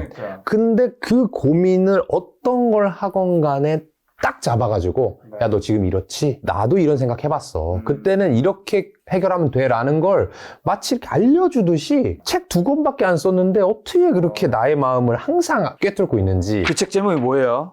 위대한 기업의 투자라라는 책이 1권이고 보수적인 투자자는 마음이 편하다가 2권. 이 2권은 제가 항상 가지고 다녀요. 그 2개 책을 추천하신다. 그럼요. 그거는 무조건 읽어야 됩니다. 저희 회사 친구들은 입사하기 전에 무조건 읽어야 돼요. 자, 그리고 버핏 얘기도 좀 여쭤보려고 하는데요. 다들 이런 종목을 사모으라고 하고 오렌 버핏도 주식은 평생 보유하라고 이제 코멘트 하잖아요. 대표님한테도 그럼 이런 주식 있을까요? 없어요. 저는 안 해요. 저는 그렇게 안 해요. 그러니까 나중에는 그렇게 할 수도 있을 것 같은데 일단 주식을 모아가라 라고 하는 얘기는 제가 이 책 목차에도 하나 써놨거든요. 이 주식 모아가고 싶어요. 근데 그 얘기는 제가 조금 말씀드리기 어려운 부분도 있는데 왜 모아가라라는 말이 나오냐면 그게 쉽기 때문이에요. 여러분들이 듣기에 모아가라라고 하면 어떻게 하면 되냐면 나 공부 안 해도 돼. 김현준이가 마이크로소프트 뭐 하라고 그랬어? 그럼 난 공부 안 해? 그냥 계속 사야지? 그럼 주가가 오르건 떨어지건 아무 상관없이 해도 되니까 쉬워서 그렇게 표현을 하는 거예요. 근데 워런 버핏 정도 되면 괜찮아요. 왜냐하면 워런 버핏 돈 너무 많고 그분은 그 주식을 투자한다는 개념이 아니라 그냥 기업을 사버리는 개념이기 때문에 거기서 이익이 나잖아요. 마이크로소프트 애플 많이 갖고 있잖아요. 애플이 최대주주잖아요. 그럼 거기서 나오는 돈이 내 거나 마찬가지예요. 그러니까 그거를 난 투자 전 세계 1장이니까 돈 벌었어? 그럼 내가 또 딴 데 투자해야지? 이렇게 하니까 그게 가능한 거고 우리는 다 조막손이잖아요. 그 주식을 산다고 해가지고 어디 가가지고 이재용 회장님 제가 주주인데 이만큼 제가 의사결정할게 이렇게 안 되잖아요. 안 되죠. 만날 수도 없습니다. 그렇죠. 만날 수도 없죠. 그러니까 우리는 당분간은 샀다 팔았다 하면서 나의 부를 좀 늘리는 기간이 필요한 것 같고요. 워런 버핏도 실제로 그렇게 얘기했어요. 내가 30대, 40대까지는 내가 돈이 없었다. 돈이 100만 달러밖에 없었는데 그러니까 나는 주식을 엄청 샀다 팔았다 많이 했고 어떤 주식이건 간에 장기 투자고 뭐고 돈 되는 일은 다 했다라고 얘기를 한단 말이에요. 근데 그게 100만 달러면 지금으로 얘기하면 한 수배 정도 곱하면 되거든요. 그러니까 뭐 몇백억 있었던 거예요. 몇백억 있을 때까지는 주식을 아무거나 다 해라, 샀다 팔았다 해라 했는데 우리는 지금 90살의 워런 버핏을 돈 하나도 없으면서 그냥 장기 투자해야지 라고 하는 거는 말뿐인 거고 실제로는 저도 막 그냥 쭉 가지고 있는 투자도 해봤는데 돈이 잘 안 됐습니다. 이번에 추가하신 사회마에서도 한 가지 질문 드리고 싶은 게 책에서 당신이 아직 젊고 종잣돈이 적은 상황이라면 네. 뭐 많은 분들이 여기 해당되죠. 네. 근데 투자를 하라기보다 딴 걸 높이라고 얘기해요. 네. 그게 뭐고 왜 어떤 이유 때문이죠? 김 작가님 같이 살란 얘기예요. 네. 되게 와닿긴 했거든요. 그쵸. 왜냐하면 제가 투자 채널을 어쨌든 하고 있잖아요. 그리고 또 자기개발서 네. 전문가시잖아요. 근데 투자가 정말 어려운 거구나. 그렇죠. 물론 계속해서 좋은 콘텐츠를 만들어서 어떻게든 하려고 하지만 어떤 분야는 대부분 시간을 녹이면 어느 정도 실력이 좀 만들어진다 생각하거든요. 그렇죠. 근데 투자는 그게 좀 아닌 영역 물론 맞아요. 플러스는 되겠지만 재능도 필요한 것 같고 여러 가지 종합적인 게 필요한 것 같다는 생각을 그렇죠. 해요. 그러니까 지금 여기 앉아있는 사람을 이제 여러분들 보고 계신데, 김 작가님을 좋아하는 사람이 200만일 거 아니에요. 저는 출연자니까. 그러면, 김 작가님 왜 좋아하냐? 말 잘해서? 유튜브 잘해서? 듣고만 있습니다. 그게 아니라, 이 사람이 잘 됐으니까, 거기서 분명히 배우고 싶은 게 있을 거란 말이에요. 물론 이제 MC 역할만 하시지만 보통은, 실제로는 여기 앉아 계신 김 작가님이 대부분 출연자보다 더 돈이 많단 말이에요. 성공도 많이 했고. 아닙니다, 여러분. 이런 음모론 곤란해요. 저의 추측입니다, 여러분들. 그런데 김 작가님도 글 쓰시고 네. 그 다음에 유튜브 하시고 이거 할 때 엄청난 시간을 들이면서 했더니 결과적으로 성과가 빡빡 나오는 기간이 생겼잖아요. 맞아. 그러니까 제가 책에 뭐라고 썼냐면 지금 1,000만 원 있으나 2,000만 원 있으나 그거 10% 하냐 20% 하냐는 너한테 아무 중요하지 않다. 그 사례, 친구와의 사례, 예시 2개 든 사례 있잖아요. A, B로 이제 제가 그거 얘기해 써놨는데 주세요. 예를 들어서 A는 3,000만 원이에요, 연봉이. 네. B도 3,000만 원. 그렇죠. 동창이야. 동기 동창. 근데 A는 이렇게 생각한 거예요. 나는 이거 월급으로는 답이 안 나올 것 같아. 답이 없죠. 네. 부자 되려면 부업도 하고 투자도 하고. 투자도 해야 되겠어. 현명하지. 네. 현명한 얘기죠. 현명하죠. 그래가지고 어떻게 하냐면 3,000만 원을 일종의 월급 루팡 해가지고 일 열심히 안 해도 되는 직장에 그냥 설렁설렁 이제 다니면서 주말에 막 공부하고 학원 다니고 책 읽고 막 했단 말이에요. 그래서 한 1년에 뭐 1,000만 원씩 저축하는 거예요. 1,000만 원씩 저축해가지고 20%씩 벌었어요. 그럼 200만 원씩 버는 거예요, 1년에. 추가 수익이. 20%면 엄청나죠. 어마어마하죠. 근데 B는 아니야, 야 이거 1,000만 원 모아가지고 해봐야 이거 어디 붙이지도 못해. 나는 내 몸값을 올려야겠어. 열심히 일합니다. 열심히 일해서 상사 눈에도 띄고 이직도 빡빡 해가지고 몸값을 막 올렸어. 연봉이 5,000만 원 된 거예요. 그랬더니 A는 정말 아껴가지고 1,000만 원 모아서 수익 20% 했으니까 200만 원 벌고 있는데 B는 연봉 5천이 됐으니까 그냥 나 사회초년생 때 연봉 다 써야지. 3천을 다 쓰는데 2천씩 남아. 그러면 5년 지났더니 1억이 생겨. 이렇게 했더니 이거 사모펀드 가입할 수 있는 돈인데 전문 투자자가 될 수 있는데 하면서 우리나라에서 가장 투자 잘하는 사람 어디지 해서 돈을 맡겨버려. 그랬더니 A보다 당연히 성과가 좋을 거 아니에요. 이런 걸 본다면 제가 투자 공부를 하지 말라, 뭐 투자를 하지 말라 이런 게 아니고 여러분들이 당장 어리거나 종잣돈이 없는 경우에는 투자 공부만 하셔도 되고 어느 정도 종잣돈이 모인 다음에 돈을 벌어도 그건 늦진 않아요. 근데 안타까운 건 그 본업을 열심히 안 할 경우에는 여러분들 사실 롤모델 중요하잖아요. 그러면은 주변에서 부자인 사람 돌아보세요. 유튜브에서 나오는 사람 말고 주변에 내가 아는 사람 중에 이 사람 돈 많이 버는데 누구지? 대부분 사업이고 임원이고 뭐 의사고 이런 사람들이잖아요. 그 사람들이 뭐 재테크 공부하나요? 자기 연봉 올리잖아요. 사실 재테크는 제가 돌아보면 물론 그분들의 노력과 그런 것도 있지만 상승기 때 항상 나오는 거야. 솔직히 시기적인 게 맞아요. 그분이 노력을 저는 폄하하고 싶지 않고 노력은 했지. 기본으로 해야지. 근데 예를 들면 지금 같은 장에서 예를 들면 부동산 지금 침체기잖아요. 네네. 지금 몇 배 벌었다는 사람 나온 사람 있냐고. 없어요. 아파트로 지금은 돈 못 벌어. 그러니까 이거는 개인의 노력으로 안 되는 거라고요. 맞아요, 이 시기 맞아요. 때는. 근데 여러분들이 그때 자기 몸값을 안 올리고 있으면 사실은 나중에 호경기가 왔을 때도 투자할 돈도 없는 거예요. 그래서 제가 어리고 종잣돈 작으신 분들한테는 몸값 올리기가 우선이고, 어느 정도 그렇다 보면 돈이 그냥 뚝 넘치듯이 터져 나올 때가 있다, 여윳돈이. 그때 투자해도 늦지 않다. 그 말씀하신 게 결국에는 원금 곱하기 수익률인 거잖아요. 그렇죠. 원금이 크면 수익률이 좀 낮아도. 그 친구보다 훨씬 낮아도 그렇죠. 더 많은 돈을 벌 수 있다라는. 그리고 책에서도 아까 전에 1억 얘기해 주셔서 사모펀드가 뭐 제가 알기로 가입 금액이 최소가 3억. 1억에서 1억부터? 3억 정도인데 결국에 사모펀드가 공모펀드랑 다른 거잖아요. 네네. 투자할 때 굉장히 주의해야 되기 때문에 금액도 높은 건데 그렇죠. 근데 그런 걸 또 찾아가거나 할 때도 주의해야 되는 게 책에서 고객의 요트는 어디에 있는가.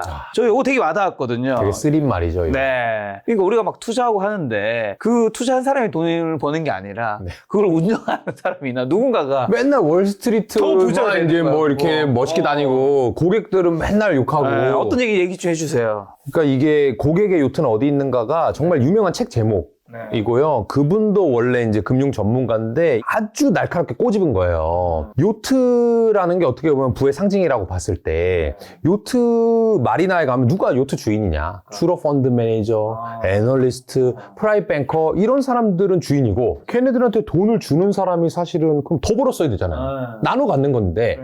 근데 일반적으로는 일반 투자자들은 돈을 못 벌고 그 사람들만 돈을 벌고, 근데 그게 저희 금융인들이 탐욕스럽기 때문이기도 한데, 하나 더 탐욕스러운 사람한테 어떻게 하면 안 당할 수 있냐, 그거를 말씀드리면 여러분들이 쫓아다니지 않으면 돼요.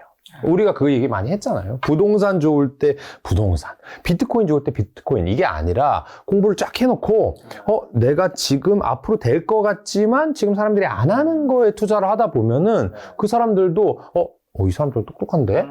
이 사람이랑 좀 오래 가야 되겠는데, 좋은 정보를 줘야 되겠는데 하면서 너도 요트, 나도 요트가 되는 거지. 그게 아니고 막 유행할 때, 야, 이 사람 잘한대. 캐시우드가 짱이래. 막 따라가면은 캐시우드는 수수료 많이 받았어요. 근데 여러분들은 캐시우드 꼭지에 사서 이러면 손실만 본 거잖아. 꼭지에 들어간다고 해서 캐시우드가 돈 안 버는 거 아니거든요. 그렇죠. 그거를 생각해 보시면 여러분들의 요트도 생길 것 같습니다. 대표님 요트는 어디에 있나요? 저는 아직 요트가 없습니다. 제가 배멀미가 심해서. 알겠습니다. 저도 당연히 없습니다, 여러분. 올해 전기차 시장 전망이랑 2차 전지, 작년에 뜨거웠죠. 요즘에 이제 정말 많이 잠잠해졌는데. 그렇죠. 어떻게 보세요? 저는 전기차랑 2차 전지 시장은 조금 달리 봐야 된다. 다르게. 라고 생각을 하고요. 근데 주식시장 흐름은 두 개가 비슷할 것 같긴 한데, 단기적으로는. 저는 전기차는 좋게 봐요. 계속 좋게 봐요. 왜냐하면 미래에는 전기차를 탄다고 하니까, 기술자들이. 그럴 때 우리가 봐야 될 거는 그 기술력보다는 그 앞단에 있는 기술력도 있고 브랜드도 있는 회사들 중에서 브랜드가 있는 자동차 회사인데 전기차를 잘 만드는 회사가 어디지? 라고 찾아본다면 반드시 이길 날이 온다. 예를 들어서 지금 현대차 상당히 전기차 잘 만들거든요. 전 세계적으로. 그래서 원래는 이 탑 10 정도에 들던 회사인데 전기차 기준으로 하면 거의 탑 3 안에 들어갈 정도로 잘 만든다고 하더라고요. 반면에 도요타, 뭐 이런 혼다 이런 회사들은 하이브리드라고 그러죠? 전기랑 가솔린이랑 같이 가는 거? 이거에 기술력이 좋은 거예요. 근데 그들이 거기에 취해 있어가지고 현대차는 거기까지는 기술 개발을 못해서 하이브리드 시장을 아예 놓친 거고, 근데 절치부심해서 하이브리드가 끝나면 아예 전기차로 갈 거야. 전기차 연구를 많이 한 거예요. 그래서 이 순위가 올라갔잖아요. 그러니까 여러분들이 그런 브랜드를 가진 제조사, 자동차 제조사들은 계속해서 관심을 가져야 되고요. 근데 이제 그 안에 들어가는 2차 전지 같은 경우에는 제가 여전히 시각이 바뀌지 않았습니다. 우리가 아무리 좋은 자동차를 탄다 하더라도 그 안에 있는 부품 회사를 눈여겨보거나 그 부품 회사가 자동차 제조 회사보다 이익률이 높은 경우는 아주 드물어요. 간혹 있습니다. 간혹 있는데 아주 드물어요. 그래서 거기에서 여러분들이 공부를 하려고 하면 기술력을 이만큼 공부해야 되고, 근데 수익이 조금 덜 날 수도 있기 때문에 전기차 시장을 좋게 보신다면 완성차 업체들을 보는 게 좋을 것 같고, 다만 그게 저는 올해 반전될 거라고 생각지 않아요. 왜냐하면 작년까지 상당히 좋았잖아요. 그러고 나면 조금 쉬는 기간이 필요하거든요. 그래서 지금은 경기가 안 좋아지고 있는 국면이잖아요. 미국 기준으로 보면. 근데 미국 사람들이 전기차를 많이 사줘야 되는데 지금 전기차 비싸잖아요. 보조금도 별로 안 나와. 줄이고 있으니까. 그렇게 되면 전기차 판매량이 줄어들 거란 말이에요. 그러면 아마 올해 말이나 내년 가면서 전기차가 뭐 별거야? 내연기관이랑 똑같네? 또는 얘네 더 별로네라고 하는 시기가 분명히 와요. 올 겁니다. 그렇게 되면 그때부터 다시 사실 얘네 가솔린, 얘네 전기차? 근데 전기차 만드는 놈들이 또 득세할 시기가 오거든요. 그래서 올해는 아닐 것 같지만 이 완성차들은 관심을 가지고 꾸준히 공부를 해놓고 올해 말이나 내년 정도에 사게 되면 또 내년 말이나 뭐 후년 정도에는 기회가 또 있지 않을까 그렇게 생각합니다. 벤터 쪽도 여쭤보려고 하는데 제가 알기로 대표님이 SM 예전에 사서 큰돈 보셨던 걸로 기억하는데 책에도 나와 있는데 네. 하이브 SM 뭐 JF YG가 이제 4대장이잖아요. 그렇죠. 엔터가 언젠가 굉장히 좋았다가 지금 굉장히 뭐 많이 무너진 것 같다라는 느낌이 들어요. K-팝은 그렇죠. 전 세계가 여전히 많이 보는 것 같은데 그래서 네. 이걸 가지고 누군가는 피카웃 한 거 아니냐 뭐 이런 얘기도 들리던데 네네. 어떻게 보시는지. 저도 그 피카웃 쪽에 조금 더 무게를 두고 싶고요. 이게 주식쟁이들 용어로 말하면 이 성장의 기울기거든요. 네. 여전히 K-팝 인기 많을 겁니다. 제가 뭐 해외에 안 나가봐서 모르겠지만 인기 많을 거고 앞으로도 잘 할 거예요. 그럴 것 같습니다. 그런데 과연 작년, 재작년의 성장률을 더 높일 거냐? 아니면 성장률을 조금 꺾어지면서 성장을 하긴 하지만 좀 둔화될 거냐라고 보면은 저는 후자일 것 같고요. 주식시장은 성장을 지속한다 하더라도 성장률이 둔화되기 시작하면 가차 없어요. 특히나 성장주로 이렇게 이름나 있던 업종 같은 경우는 완전히 이 밸류에이션을 떨어뜨릴 때가 있거든요. 그렇게 되면 이상하게 생각하실 거예요, 여러분들. 얘네 이익 여전히 잘 내고 앨범 잘 팔고 하는데 왜 이러지? 하지만 그게 약간 속성이 있고요. 대표적으로 보면 이럴 것 같아요. 앨범 판매만 봤을 때요. 이 앨범이 요새는 웬만한 그 아까 4대장 이런 회사들이 아이돌이 내잖아요? 그럼 100만 장 그냥 넘어가요. 왜 이렇게 많이 팔리냐면 그렇게 팬이 많은 게 아니고 한 명의 팬당 10장, 100장씩 사기 때문에. 왜 그렇게 많이 사냐? 거기에 뭐 포토카드도 들어있고 팬미팅권도 들어있고 하니까. 거기에도 또 하나는 그걸 사고 난 다음에 나머지 이렇게 싹 다 버린다고 하더라고요. 버린대요. 엄마 아빠한테 혼나니까 쌓아놓으면. 그리고 그렇게 많이 사서 우리 오빠들, 우리 누나들을 도와주는 거야. 카카오페이로 보내는 거랑 비슷한 느낌이에요. 근데 케이팝이 이제 전 세계화 됐잖아요. 글로벌화 됐잖아요. 그러면 앞으로 한국, 중국, 동남아의 이런 열성적인 팬이 아니라 미국이나 남미나 유럽 팬들을 사로잡아야 된단 말이에요.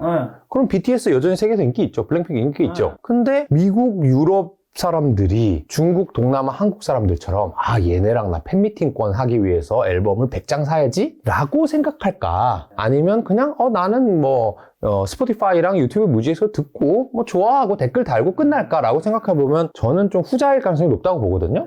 그러니까 앞으로 이 팬덤이 커지겠지만 이 팬덤의 이 집중도 화력 이런 것들이 좀 감소할 수 있고 하나 이제 여러분들이 좀 주력해서 보셔야 될 포인트를 말씀드리면 하이브의 이제 대표 아이돌 BTS가 지금 다 군다 갔잖아요. 곧 있으면 이제 불어오는 거 아니에요? 곧 오죠. 그새 시간이 이렇게 빨라요. 네, 그렇죠. 제일 먼저 간 뭐 진인가요? 뭐 그런 친구는 이제 돌아올 때도 얼마 안 남았는데 그게 다 돌아와야 됩니다. 다 돌아와서 완전체가 되고 그러고 나서 앨범 내고 콘서트 했을 거 아니에요? 그게 그 다음 해나 그 다음 분기쯤에 하이브의 실적으로 잡힐 거잖아요. 그때 엄청난 실적이 나오면 달라질 수 있어요. 어떻게 달라지는 거냐? BTS가 갔다 왔는데 여전히 인기가 있고 또 하나는 그 배분율 있잖아요. 하이브랑 BTS랑 배분율이 몇 대 몇인지 저는 모르지만 그 배분율이 지금 입장에서 옛날보다 BTS가 배분율이 더 높아질 것 같단 말이죠. 근데 그렇지 않고 하이브랑 여전히 좋은 관계를 유지한다라고 하는 건 뭐냐면 BTS 멤버들이 방시혁 의장은 그냥 사랑합니다 이게 아니고 나는 하이브 너네 기획사 아니면 아무것도 아니야. 너네 기획력이 정말 중요해 라고 바로 인정해주는 바로미터가 된단 말이죠. 그렇게 되면 재평가를 받을 수 있다. 그래서 앞으로 하이브건 뭐 YG건 SM이건 어떤 아이돌을 내더라도 또다시 성공할 수 있다라고 하는 그런 프리미엄 요소가 생길 것이고 그 전까지 그걸 확인하기 전까지는 조금 저는 조심하는 게 낫다. 자, 최근에 게임 섹터는요. 게임주 요즘에 크래프톤은 좀 꿈틀꿈틀하던데. 네. 근데 나머지는 사실 그렇게 안 좋죠. 근데 저는 그것도 이유가 있다고 생각하고 개선되기가 아주 쉽진 않을 수 있겠다라고 생각을 하는 것이 이 게임을 하던 친구들이 지금 할 게 너무 많아졌어요. 유튜브도 봐야지, 넷플릭스도 봐야지, 뭐 인스타그램 보내야지 하다 보니까 결국에는 나의 여유 시간에 할 게, 예전에는 남자친구들 같은 경우에는 게임 외에는 뭐 할 게 별로 없었다고 한다면 지금은 이 나의 손과 귀, 눈을 집중시키는 여러 가지 엔터테인먼트 요소들이 많이 생겨서 예를 들자면 이 피처폰에서 스마트폰으로 변경되면서 큰 변화가 한번 생긴 적이 있거든요. 그런 것처럼 만약에 스마트폰에서 뭔가 VR로 바뀐다든지 이런 식의 폼팩터에 큰 변화가 생기지 않는다면 게임 회사들이 예전처럼 뭐 낼 때마다 그냥 대박치고 하는 케이스는 조금 지나가지 않았나? 근데 반대로 지금 그렇기 때문에 게임주의 주가들이 다 너무 많이 빠져 있거든요. 그래서 저 같은 경우는 조금씩 탐방을 다니면서 이 친구들이 새로운 거 뭐 준비하는 게 있나? 맨날 예전에는 리니지 M 100기계 바빴거든요. 그러니까 다 똑같은 거예요. 근데 지금은 뭔가 새로운 게임류, 새로운 폼팩터를 만드는 회사들 같은 경우에는 좀 달라질 수 있겠다. 예를 들면 뭐 온라인 카지노를 한다라든지 VR 게임을 개발한다라든지 이런 회사들은 조금 지켜보면 너무 눌려있기 때문에 튈 수 있는 가능성도, 게임은 언제든지 흥행산업이기 때문에 가능성이 있다고 봐요. 아까 엔터보다는 좋게 보시는 것 같네요. 상대적으로. 네. 자, 대표님이 전문 영역 중 하나죠. 식음료. 특히 같이 투자하신 분들이 식음료는 다 하나의 이제 전문 영역 중 하나로 다 하시더라고요. 네. 이게 딱 숫자가 잡히니까. 네네. 이런 거 좋아하시잖아요. 근데 저는 지금 거의 없고요. 식음료가 일부, 저희 이제 K푸드라고 해서 수출 막 하는 회사들 있잖아요. 그런 회사들을 제외하면, 저는 투자 매력도가 조금 떨어진다, 이렇게 생각을 하고, 왜냐하면 저는 우리나라 경기가 좋아진다고 얘기 계속 했잖아요. 근데 식음료 같은 경우는 되게 방어적인 업종이란 말이에요. 그렇기 때문에 앞으로 뭔가 사람들이 지갑이 두툼해진다 하더라도 식음료는 먹던 대로 먹을 확률이 높고, 다른 거, 안 썼던 걸 살 확률이 높으니까 주가가 반등한다고 했을 때는 식음료보다는 조금 더 가벼운 회사들이 좀 좋지 않을까, 그렇게 보고 있습니다. 자, 뭐 식음료든 의류든 뭐 대부분의 투자 종목들이 사실은 실생활에 또 관련 있는 것들이 많은데 네. 남들이 많이 입고 먹는 제품 보면서 네. 투자 아이디어를 실생활에서 찾으라고 옛날에 피터 린치도 얘기를 했었고 네, 네. 대표님 책에서도 그런 이야기가 있는데 뭐 거기까지는 뭐 노력하고 관심 있는 분들은 뭐 반에 한 50명인데 그중에 2명이 쓰네, 10명이 쓰네, 수명이 쓰네, 뭐 할 수 있겠는데 네네. 이거를 숫자로 바꾸면 완전 또 다른 영역이잖아요. 그렇죠, 그렇죠. 어떻게 이 아이디어를 숫자로 바꿀까요? 근데 그게 또 생각해보면 또 되게 쉬운 건데, 저랑 이제 같이 여러분들이 일을 하루 종일 같이 있었다 라고 보면은 이런 훈련을 하게 될 거예요. 이게 뭐 반에 1명 쓰네? 2명 쓰네? 여기서 끝나면 이제 안 되고, 그걸 1명? 몇 개지? 그러면 얼마지? 그럼 이거를 구매하는 주기는 어떻게 되지? 이걸 하다 보면 습관되고 훈련이 되거든요. 예를 들면 여러분들 음식점 가서 항상 고민해 보세요. 이게 돈 벌려고 하는 돈 욕심이 있는 사람들은 남이 돈 버는 거 그냥 못 보내거든요. 아씨, 나도 저거 한번 해볼까? 탕후루 요새 인기라던데 나도 한번 해볼까? 그 식당 가면 뭐 이제 자석이랑 그 그렇죠. 회전율이랑 가격 계산해서 대충 얼마 벌겠구나. 그렇죠. 해서 거기다가 이제 마진율도 계산해야 되겠죠. 저거 원가 인터넷 쳐보니까 과일 얼마 들어가네? 알바비 얼마 줘야 되겠네? 임차료 얼마 줘야 되겠네? 이렇게 하는 거를 매번 하다 보면 약간 그게 습관처럼 굳어지는 거죠. 그래서 그걸 하다 보면은 누구나 이 숫자로 바꾸는 게 가능하고요. 여러분들이 조금 어렵게 생각하시는 게, 상장 주식은 그냥 큰 기업들을 보통 대상으로 하다 보니까 이거 재무제표 어떻게 읽지? 막 이렇게 막연하게 생각하시는 것 같고요. 여러분들이 나는 탕후루 가게 차릴 거야, 나는 카페 차릴 거야 라고 생각하는 것처럼 굵직굵직하게 계산하는 습관. 근데 그 습관을 들이려면 결과적으로 투자하는 것도 내가 아는 거, 이게 얼마짜리인지 아는 제품에 투자를 해야 되지, 그것도 모르는데 투자를 하게 되면 계산이 안 되는 거잖아요. 그래서 제가 이제 하는 게 아까 식음료 말씀도 하셨지만 비즈니스 모델이 간단한 거. 제품이 막 여러 개면은 이거 다 하나하나 어떻게 계산해? 뭐 롯데칠성이다 그러면은 뭐 사이다도 있죠, 콜라도 있죠, 뭐 소주도 있죠, 맥주도 막 이렇게 하는 것보다는 그래? 신라면 하나만 해도 어떻게 될까? 삼양라면? 대부분 불닭볶음면이니까 불닭볶음면 뭐 600원 곱하기 몇 개지? 이렇게 계산하면 쉽잖아요. 그런 식으로 제품이 간단한 거, 이런 것부터 시작해보다 보면 습관이 잡힐 것 같아요. 이렇게 습관 잡을 때도 대신 그 회사에서 매출의 비중이 되게 높은 걸 위주로 잡는 게 훨씬 중요한 거겠죠. 그럼요. 예를 들면 삼성전자면 반도체를 위주로. 그럼요. 가장 쉬운 건 제품이 하나인 거. 예를 들면 우리나라 회사 중에 골프존이라는 회사 있어요. 여러분들 스크린 골프 많이 칠 건데 그 회사의 매출은 딱 크게 보면 두 가지밖에 없어요. 그 골프존에 여러분들 골프방에 가는 기계 파는 거. 그 다음에 여러분들이 한번 라운드 할 때마다 얼마씩 받아가거든요. 골프존이. 그렇게 받는 서비스료. 이렇게 두 개밖에 없으니까 계산하기 되게 쉽네. 전국에 골프방이 몇 개 있지? 그 다음에 그 골프방이 몇 년에 한 번씩 신제품으로 교환을 하지? 그럼 매출이 딱 장비 매출이 계산되겠죠? 그 다음에 1년에 우리나라 사람들이 골프방에 몇 번 라운드를 뛰지? 거기 곱하기 한 번당 2,000원 받는다고? 하면은 그냥 엑셀 뭐 몇 행 갈 필요도 없어요. 한 4-5행 안으로 이 회사의 매출액이 예상이 되거든요. 그럼 여기서 궁금한 건 골프존이 이제 우연찮게 나왔으니까 네. 많은 분들이 요즘 골프 또 좋아하니까. 네네. 그럼 골프존의 매출과 주가는 앞으로 더 좋아지는 건가요? 왜냐하면 골프를 저는 얼추 치는 사람들도 이미 다 치고 있기 때문에 그렇죠.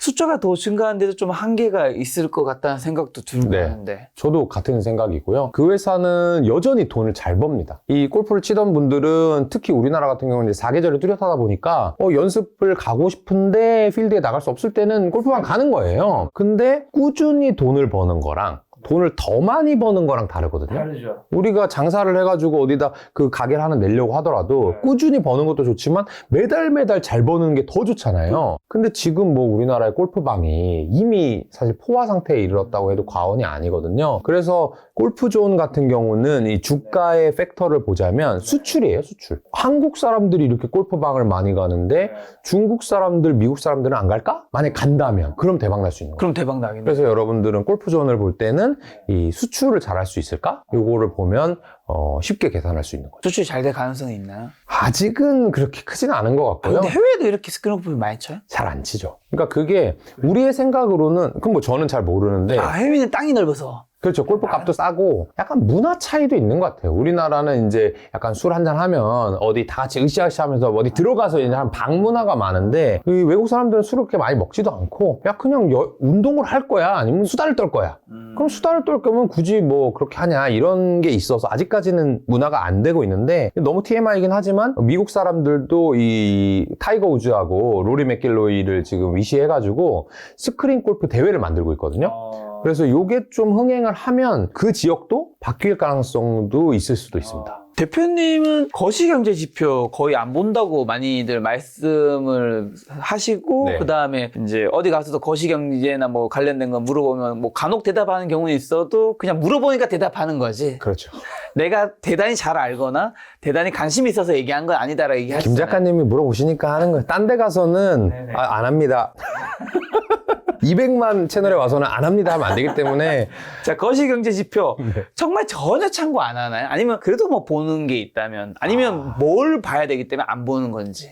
봅니다. 아예 안 보진 않아요. 근데 비율로 생각하면 한 9.5 대 0.5? 제가 기업의 제품과 서비스를 공부하는 시간이 9.5라면 한 0.5? 1도 안 되는 비중이고요. 어떤 걸 그럼 주로 보냐라고 하면 제가 관심 있는 거는 금리 일단. 왜냐면 금리가 너무 높으면요. 주식 투자를 할 필요가 없어요. 안정적으로 돈이 들어오는 게 이자인데 뭐하러 불안정한 주식에 넣습니까? 그래서 금리를 봐야 되고 또 하나는 우리나라 주식시장에서 중요한 지표 중에 환율. 외국인 투자자가 우리나라 주식시장을 좌우해요. 이게 외국인이 뭐 대단해서가 아니고 우리나라 사람들은 대부분 이제 한국말에 익숙하다 보니까 한국 주식을 많이 하신단 말이에요. 그러니까 고인물들이야. 이걸 샀다 이걸 팔았다 할 뿐이지 우리나라 주식시장에서는 벗어나지 않아. 근데 외국 사람들은 한국 할까?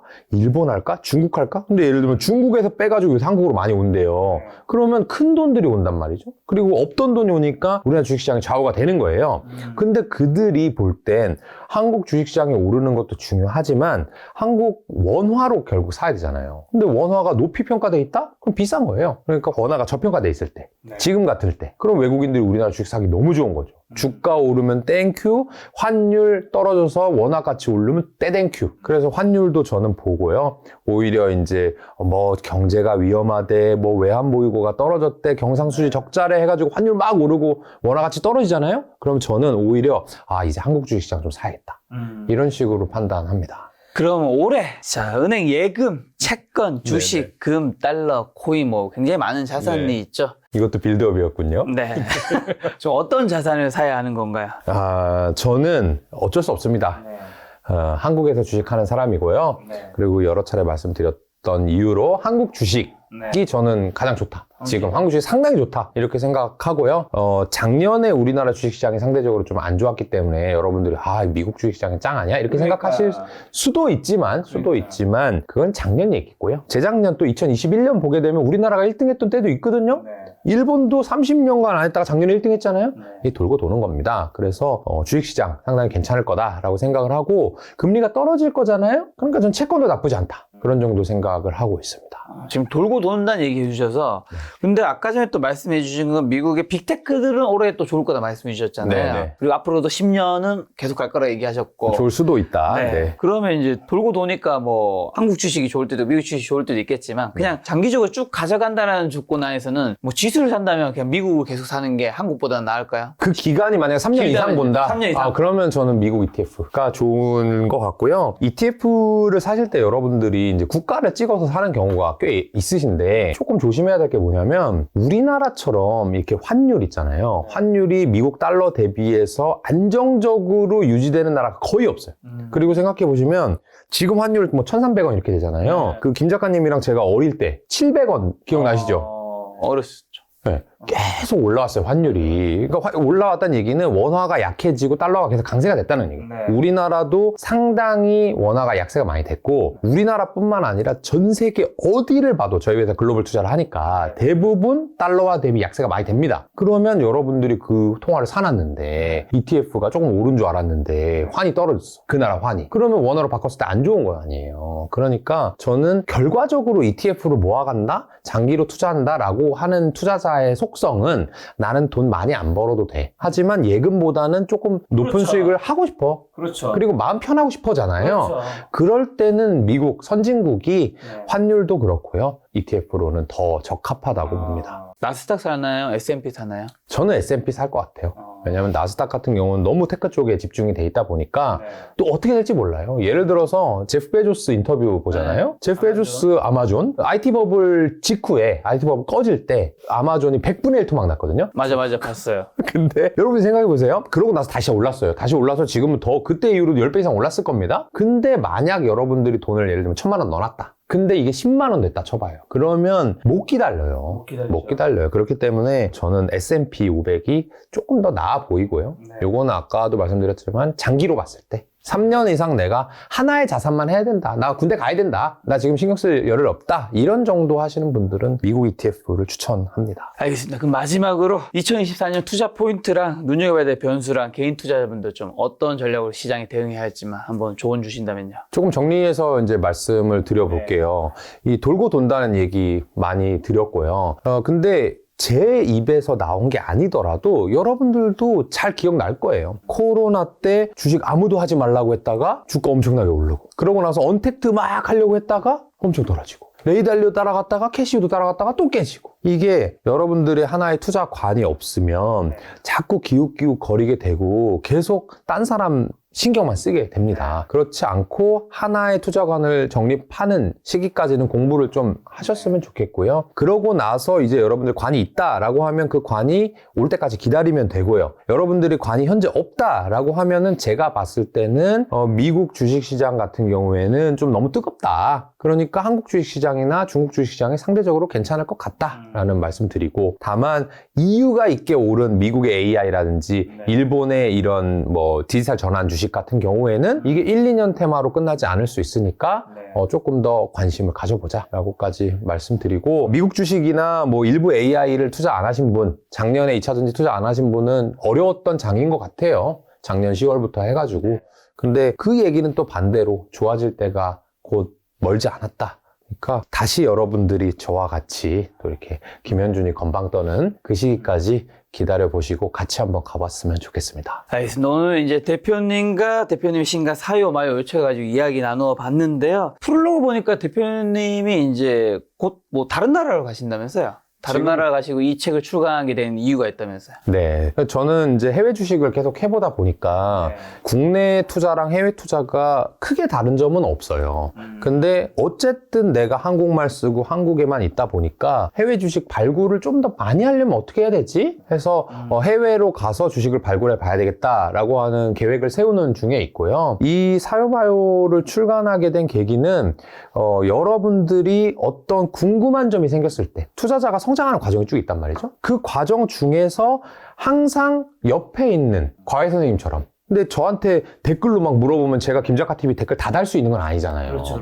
그러니까 책을 옆에 한 권 껴놓고 내가 초심자였어? 내가 중급자였어? 할 때마다 제가 실수했던 거 내가 이거 참 궁금했었지 라고 하는 것들을 정리해 놨으니까 여러분들이 한 권 꼭 구비해 놓으시면 여러분들의 세상에서 가장 작은 과외 선생님으로 기능하지 않을까 싶습니다. 알겠습니다. 저도 이 책 사실 다 읽지 못했고 한 반 좀 넘게 읽었는데 되게 쉽게 쓰셨더라고요. 네. 재밌게. 그냥 약간 대화하듯이. 맞습니다. 그래서 대화하듯이 써서 되게 우리가 사실 주식 투자 책이 뭐 좋고 싫고를 떠나서 이게 뭐 다 봐야지 이 책이 좋은지 안 좋은지를 알 수 있는데 대부분 투자 책이 너무 어렵다 보니까 10페이지를 넘기다 너무 어렵네? 약간 이제 장신경이 되는 경우가 많은데 이 책을 좀 보시면 그래도 끝까지 읽는데 큰 문제가 없지 않을까. 감사합니다. 라는 생각 들었습니다. 다음번에는 이제 대표님 뭐 미국 갔다가 오시면 촬영하는 건가요? 아니 근데 제가 뭐 미국에 계속 가 있는 건 아니니까요. 김 작가님이 부르면 네. 올 겁니다. 비행기표는 안 보내드리도록 하겠습니다. 각 스스로 알아서 오시고 다음번에 또 미국 갔다가 돌아온 대표님과 좋은 시간 한번 마련하도록 하겠습니다. 오늘 만난 손님은 김현준 대표님이었습니다. 지금까지 소중한 시간 함께해 주셔서 정말 감사합니다. 오늘도 김 작가였습니다. 고생 많으셨습니다. 감사합니다.